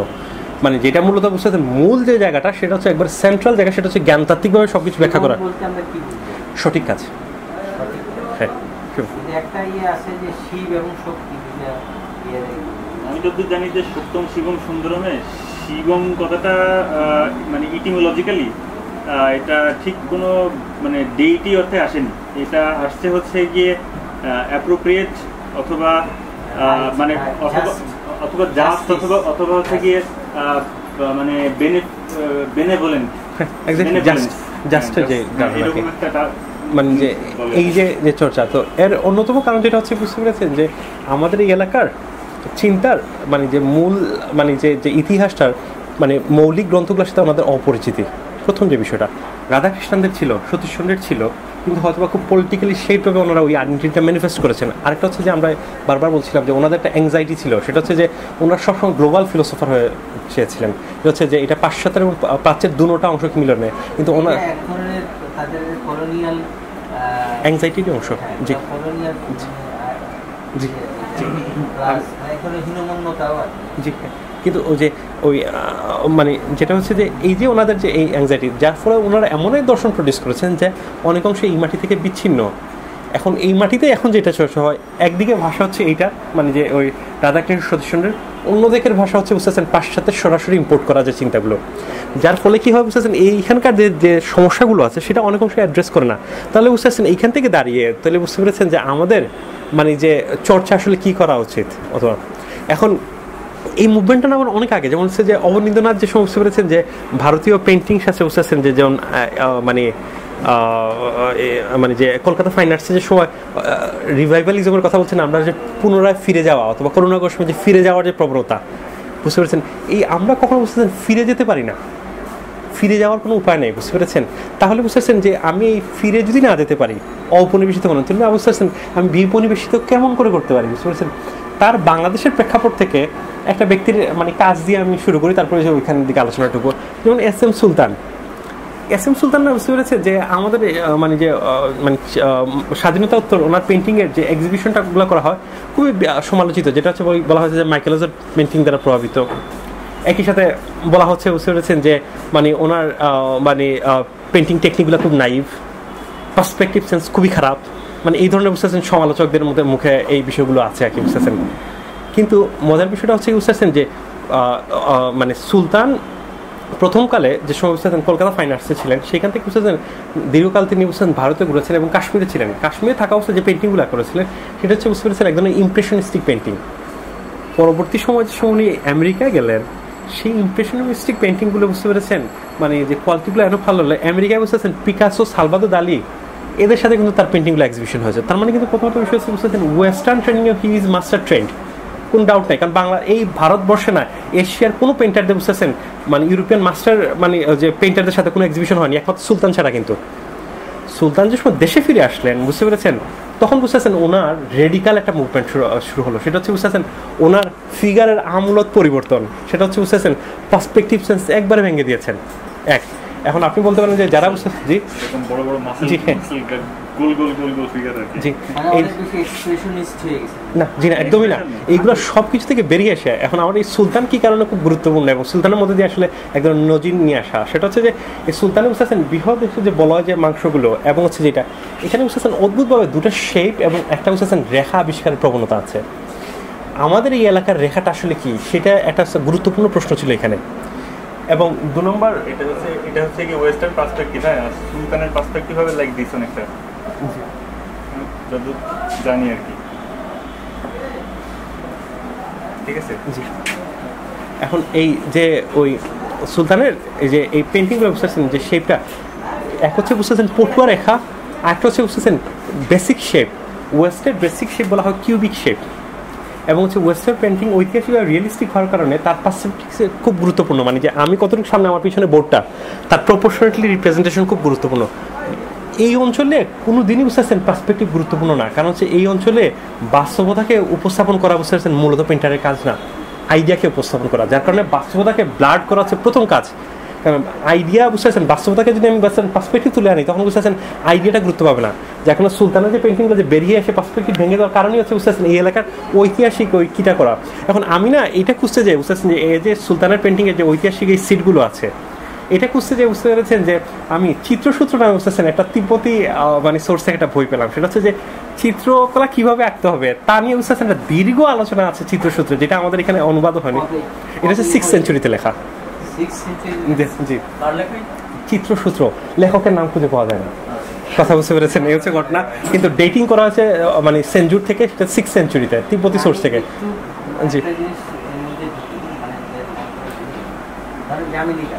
জি যামিনী রায় কিন্তু মানে মানে ওই যে পট মানে আমি বলতেছি যে ফর্ম, আমি যামিনী রায়ের প্রাসঙ্গিকতাটা আমি এই যে কারণে আনতে যাচ্ছি যে ফর্ম এখন যদি সুলতানকে যদি আপনি বলেন যে সে আমাদের অরিজিনাল আইডিয়াটাকে করার চেষ্টা করছে, এখানে উনি কিন্তু অরিজিনাল ফর্মকে উনি কেন ব্যবহার করেন, এবং যামিনী রায়ের যে ফর্মকে ব্যবহার করা, মানে যে লোকজ ফর্মকে ব্যবহার করা, বা মানে এই সয়েলের ফর্মকে ব্যবহার করা, সেটাকে তাহলে এখানে এটার সাথে কীভাবে মিলাচ্ছে? সুলতান হলো তার একটা মানে সাক্ষাৎকার আর কি, শাহাদুজ্জামানকে সাক্ষাৎকার দিচ্ছেন। হ্যাঁ, ওই আচ্ছা মানে ওই সাক্ষাৎকার মানে এই বিষয়গুলো আসছে আর কি, যে কেন জামিনী রায় গুরুত্বপূর্ণ। ইভেন উনি একটা জায়গায় বলতেছেন, আহমদ সফা রেফারেন্স দিচ্ছেন আর কি, যে আহমদ সফা তাকে নিয়ে, সুলতানকে নিয়ে একটা লেখা লিখছে। তো ওইটাকেও বলতেছেন আর কি, যে আহমদ সফাকে উনি খুব ধন্যবাদ জানাচ্ছেন, যে তার নিজের প্রশংসার জন্য না, উনি আহমদ সফাকে মানে সুলতানকে যাদের সাথে তুলনা দিচ্ছেন বা যাদের উত্তরাধিকার মনে করছেন, মানে এই নামগুলোকে উনি খুব প্রতিষ্ঠা করার চেষ্টা করছেন আর কি। এখানে একটা খুব গুরুত্বপূর্ণ, যামিনী রায় যে সমস্ত পেন্টিংটা করছেন, ওনারা সরাসরি মানে যে অরবিন্দ ওই যে অবনীন্দ্রের বুঝতে পেরেছেন অন্যতম প্রচেষ্টা ছিল বুঝতেছেন সরাসরি ফিরে যাওয়া এই অঞ্চলের পেন্টিংয়ের স্টাইলের মধ্যে। তার অন্যতম কারণ ছিল এর আগে ইবি হাবেল নামে বুঝতেছেন কলকাতা ফাইন আর্টসের তৃতীয় যিনি প্রিন্সিপাল ছিলেন, যিনি মনে করতেন যে বুঝতেছেন পাশ্চাত্যে শুধু মানে যে স্কিল এবং ট্রেনিং নেওয়ার মধ্যে দিয়ে বুঝতেছেন ভারতে কখনো মানে নিজস্ব পেন্টিংয়ের ধারা তৈরি হতে পারে না, তৈরি হতে হলে বুঝতেছেন তার নিজস্ব ধারাই এক্সপার্ট হতে হবে এবং তার মধ্যে দিয়ে সে বৈশ্বিক গ্লোবাল হতে পারে। এবং তার প্রেক্ষিতে ইবি হাবেলের প্রচুর কাজ আছে মূলত হচ্ছে যে কিসেকে নিয়ে, মুঘল পেন্টিংকে নিয়ে। যেটা করলেন বুঝতে পারছেন অবনীন্দ্রনাথ সে বুঝতে পারছেন, এবং অবনীন্দ্রনাথকে ভাইস প্রিন্সিপাল করেছেন কিন্তু ইবি হাবেল, এবং ইবি হাবেল এবং অবনীন্দ্রনাথ লেখাগুলো সবই পাওয়া যায়। ইবি হাবেল যে অবনীন্দ্রনাথ যেটা করলেন আমি ফিরে যাব কোথায়, সেই ফিরে যাওয়ার প্রচেষ্টা, যেটা হচ্ছে কোথায় জানেন, এই যে পটুয়া রেখার মধ্যে যামিনী রায় বুঝতেছেন পটুয়া রেখাটা এসেছে বুঝতেছেন ঔপনিবেশিতভাবে। এটা খুব গুরুত্বপূর্ণ কিভাবে আসছে রেখাটা। সুলতানের রেখায় বুঝতে পারছেন তা ঔপনিবেশিতভাবে আসেনি, আসছে বিউপনিবেশিতভাবে। কারণ আমার সমস্যা এখন কি জানেন, আমি কখনো গ্লোবালিটিকে বুঝতেছেন উপেক্ষা করে আমি দাঁড়াতে পারবো না, আমাকে গ্লোবালিটিকে প্রত্যেক মুহূর্তে এনকাউন্টার করতে হবে। আর যেহেতু আমার চিন্তার মধ্যে বুঝতে পারছেন যে কলোনিয়ালিজম আছে, কলোনিয়ালিজম থেকে উঠে আসা মানে হচ্ছে বুঝতেছেন আমি গ্লোবালিটি নামে, কলোনিয়ালিজম সবসময় বুঝতেছেন গ্লোবালিটি নামে আমাদের সঙ্গে এনকাউন্টার করলাম, তাকে অ্যাড্রেস করার মধ্যে দিয়ে আমি একদম বুঝতেছেন সার্বিক হই। এই সার্বিকতাকে মানে বুঝতেন অ্যাড্রেস করার মধ্যে দিয়ে আমার নতুন চিন্তাটা আসতে পারে, আমি কখনো বিচ্ছিন্ন হতে পারবো না, তাই না, সম্পূর্ণ। কারণ সে যদি যা মানে আমার কাছে পোস্ট হয় সেটাকে আমাদের এনকাউন্টার করতে হবে। সুলতান কি করলেন বুঝতে পেরেছেন, এটা গুরুত্বপূর্ণ বিষয়। আমাদের এই এলাকায় প্রাচীন দুটো মানে শেপ যেটা বুঝতে পেরেছেন, একটা হচ্ছে ওভাল এবং হচ্ছে রাউন্ড, যেটা হচ্ছে বাইরে হচ্ছে কিউবিক। উনি কি করলেন তার পেন্টিং বেসিক জায়গাটা ধরেছেন ওভাল এবং রাউন্ডের মধ্যে দিয়ে, কিন্তু সেখানে একটা পার্থক্য আছে। আমরা যে সময় অজন্তা ইলোরার পেন্টিং দেখি না, একজন নারী স্ক্যাপচার যেটা হচ্ছে বুঝতে পারছেন, সেখানে দেখবেন অথবা কোনো ভাস্কর্য দেখি বুঝতে পেরেছেন যে গুপ্ত পিরিয়ডের, সেখানে যেমন নারীর বুঝতে পারছেন মানে বক্ষদেশ এবং নিদম্ব অদ্ভুতভাবে কিন্তু রাউন্ড, এটা কিন্তু বেসিক শেপ আমাদের এখানে। এই শেপটা আসলে মূলত বুদ্ধিজমের বুঝতে পারছেন যে পানি হচ্ছে জীবনের প্রতীক, এবং পানি যে সময় পড়ে না বুঝতে পারছেন তার হচ্ছে বৃত্তাকার থাকে। তো আমি যে সময় বুঝতে পারছেন 2 ডাইমেনশনাল, সেটা শেপটা গোল। আর বায়ু তো আমরা দেখি না, তাদের সময় কোনো কিছু ধাক্কা এরকম রাউন্ড করে, এখন ওই রাউন্ড শেপটা আসছে। উনি কি করলেন বুঝতে পারছেন, সুলতানের পেন্টিংয়ে বুঝতে পারছেন বৃত্তাকার হয়ে আসেনি। যামিনীরা যদি আঁকতেন শুধু সব কিছু একজনের ওই মানে যে বৃত্তাকার শেপ দিতেন, নিতম্ব এবং হচ্ছে যে বক্ষদেশে। উনি কি করলেন আমাদের এইখানকার যে নারীর যে শেপটা আছে না, রাউন্ড ইয়েট রাউন্ড না, এই এলাকার বুঝতে পারছেন একটা শেপ আছে এখানের মধ্যে বুঝতে পারছেন, মানে বৃত্তকারটার বৃত্ত না বুঝতে পারছেন, এক ধরনের মিশ্রণ এই এলাকার শেপটা ধরে আনার জন্য, একদম বাল্কি যে জায়গাটা।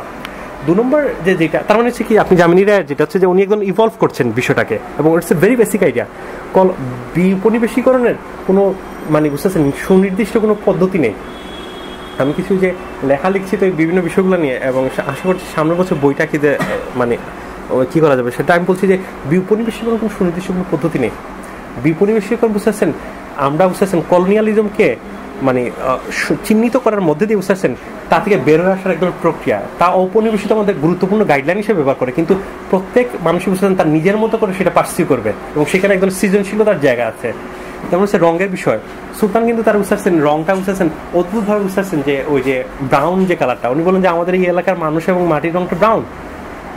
তার ওনার বিপনিবেশিত ধারণা কিন্তু হচ্ছে বুঝতেছেন উনি কিন্তু বিশেষ রঙে ফিরে যাচ্ছেন না, ফিরে যাচ্ছেন এই এলাকার মাটির রঙের মধ্যে। এবং উনি যে সময় যে রঙটা ব্যবহার করছেন, এই যেমন আমাদের এখানে ঐতিহাসিকভাবে ব্রিটিশ পিরিয়ডে অয়েল কালারটা ব্যবহার করা হতো, উনি যেটা করলেন বুঝতে পারছেন যে অয়েল কালারটা ব্যবহার না করে বুঝতেছেন এই অঞ্চলে নিজস্ব যে রঙগুলো আছে না, মানে ভেজস্ব থেকে পাওয়া ওই রঙগুলো ব্যবহার করছেন কিন্তু।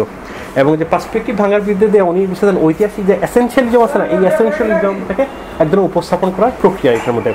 যার বার অনেকে বলে থাকেন মাইকেল অ্যাঞ্জেলো যে মাসুলের যে শেপটা সেটা হচ্ছে একদম কিউবিক শেপ, কথা বুঝতে পেরেছেন, এবং যা হচ্ছে মাসিভ আকারে 16 চ্যাপেলের উপরে যে আঁকা হয়েছে কোনো এই বৃহৎতা পেয়েছে, ছোট পরিসরে আঁকলে ছোট মতো, কিন্তু সুলতানের এটা হচ্ছে বুঝতে পেরেছেন যে এটা হচ্ছে একদম রাউন্ড শেপ এবং ওভাল শেপটা আছে, এবং এটা হচ্ছে আমাদের এই এলাকারই শেপ, এবং হচ্ছে যে উনি এই মাসিভ যে দৈত্যাকার পাওয়ার হচ্ছে যে হাজার বছরের মানে যে এই যে শোষণের বাইরেও বের হয়ে যায় আমাদের টিকে থাকার যে স্ট্রেংথ, সে যে ইনার স্ট্রেংথটাকে তুলে আনা, তার মানে উনি কিন্তু কোনো বাস্তবতাকে তুলে আনছেন না, উনি আইডিয়াকে তুলে আনছেন, যার কারণে এখানে পার্সপেক্টিভটা ভেঙে দেওয়া হচ্ছে। এখন আমাদের এখানে যে এই যে ধরুন যে আপনি একদম নন্দনতত্ত্বের একদম রূপরেখা পাচ্ছেন, কিন্তু ধরুন ঢাকা চারুকলায় কিন্তু সুলতানের কোনো বুঝতেছেন অস্তিত্ব নেই, কখনো বুঝতেছেন সেলিব্রেটেড ফিগার না, অথচ মানে বুঝতেছেন বাইরে অনেকাংশে গুরুত্বপূর্ণ সেলিব্রেটেড ফিগার, এবং কেমব্রিজ থেকে তাকে বলা হয়েছে আই অফ এশিয়া নামে এক ধরনের কি, তার কারণ হচ্ছে ঢাকা চারুকলায় যে বুঝতে পারছেন জয়নুল আবেদিন কামরুলের হাত ধরে যে পেন্টিংটা চলছে সেটা আধুনিকতা নামে বুঝতেছেন পাশ্চাত্য পেন্টিংটা, যার ফলশ্রুতিতে বুঝতেছেন যে সুলতানের এই ট্রেন এবং মার্জে বুঝতেছেন কোনো উত্তরসূরিও নেই এখানে। আমাদের এখানে বুঝতেছেন বিউপনিবেশীকরণ তো চিন্তার সূত্র কি হতে পারে তাকে মানে সেটা বুঝতেছেন অথবা কী ধরনের হবে সেটা বলা যাবে না, সেটা ইন্ডিভিজুয়াল লুক পার্সিউ করবেন, কিন্তু তার মানে গুরুত্বপূর্ণ সিগনিফিকেন্ট অংশ কি হবে তার একটা ম্যাপ দেওয়া সম্ভব, এবং তার টাস্কটা কি এটা দেওয়া সম্ভব, যেটা কি যে একটু গুরুত্বপূর্ণ মানে যেটা আমি কখনো বলবো না এইটাই হওয়া উচিত, কারণ সে অন্যজন অন্য প্রস্তাবনা দিতে পারে না, সে মানে এক ধরনের মেন্টাল চেকলিস্ট তৈরি করা সম্ভব। এক্স্যাক্টলি, যেটা হচ্ছে যে এটা একটু আমি যদি আপনি সেটা হচ্ছে যে আজকালকে মানে সকল ওই যে মানে যে উত্তর উপনিবেশবাদী যে যারা চিন্তক এরা এক ধরনের শব্দ ব্যবহার করেন, সেটা হচ্ছে যে পোস্ট ইম্পেরিয়াল ইমাজিনেশন, এবং আমি মাঝখানে শুনেছি যে ফরহাদ মাজার সাহেব নিজে বুঝতেছেন এই পোস্ট ইম্পেরিয়াল ইমাজিনেশন নিয়ে বলছেন, তো আমি খুব মকারি করে বলি যে পোস্ট ইম্পেরিয়াল ইমাজিনেশন হইতেছে আরেক ধরনের ইমাজিনেশন, বুঝতে পেরেছেন, সেটা হচ্ছে যে আরেক ধরনের কপটতা, কারণ ওই ধরনের কোনো ইম্পেরিয়াল বুঝতেছেন মানে ডিকলোনাইজ কোনো ইমাজিনেশন স্টেট নাই, ইটস এন প্রসেস, এই প্রসেসটা হচ্ছে বুঝতেছেন আপনি সংজ্ঞায়িত করেন কলোনাইজম, সেখান থেকে বের হয়ে আসবেন, তার কোনো সুনির্দিষ্ট কোনো গন্তব্য নেই, গন্তব্য একটাই, সেটা হচ্ছে যে কলোনিয়ালিজম থেকে বের হয়ে আসা, যেখানে প্রভাবিত করবে হচ্ছে অপরিবেশিত মরণগুলো।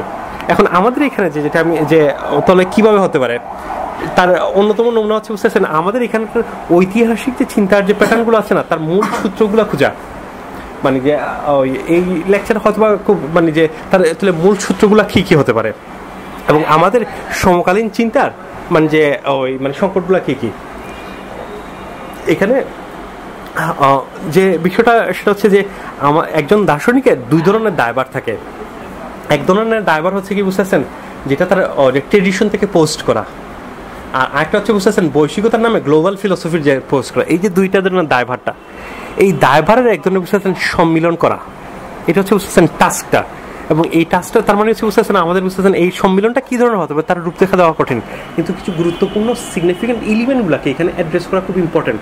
তার একটা এলিমেন্ট হচ্ছে বুঝতেছেন জাতপাত এলিমেন্ট, যেটা একটা গুরুত্বপূর্ণ।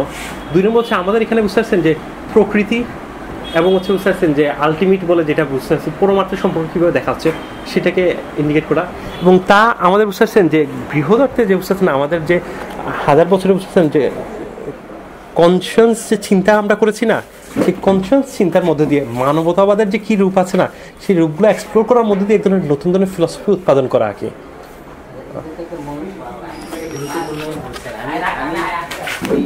মানে আমার ওই শিল্পর মধ্যে একটু ইয়ে ছিল যে আমি বলতেছি যে শিল্পের তো মানে দুইটা দিক আছে, হ্যাঁ, একটা হচ্ছে যে মানে আমি বলতেছি যে আমাদের এখানকার যে মানে অ্যাস্থেটিক্স আর কি, মানে আমরা সৌন্দর্যকে চিহ্নিত করার যে ইয়েটা আর কি, হ্যাঁ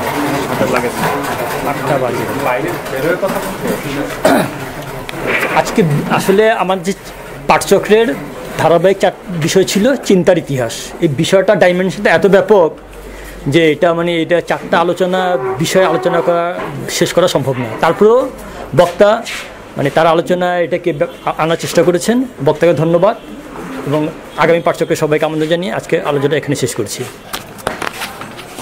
আমি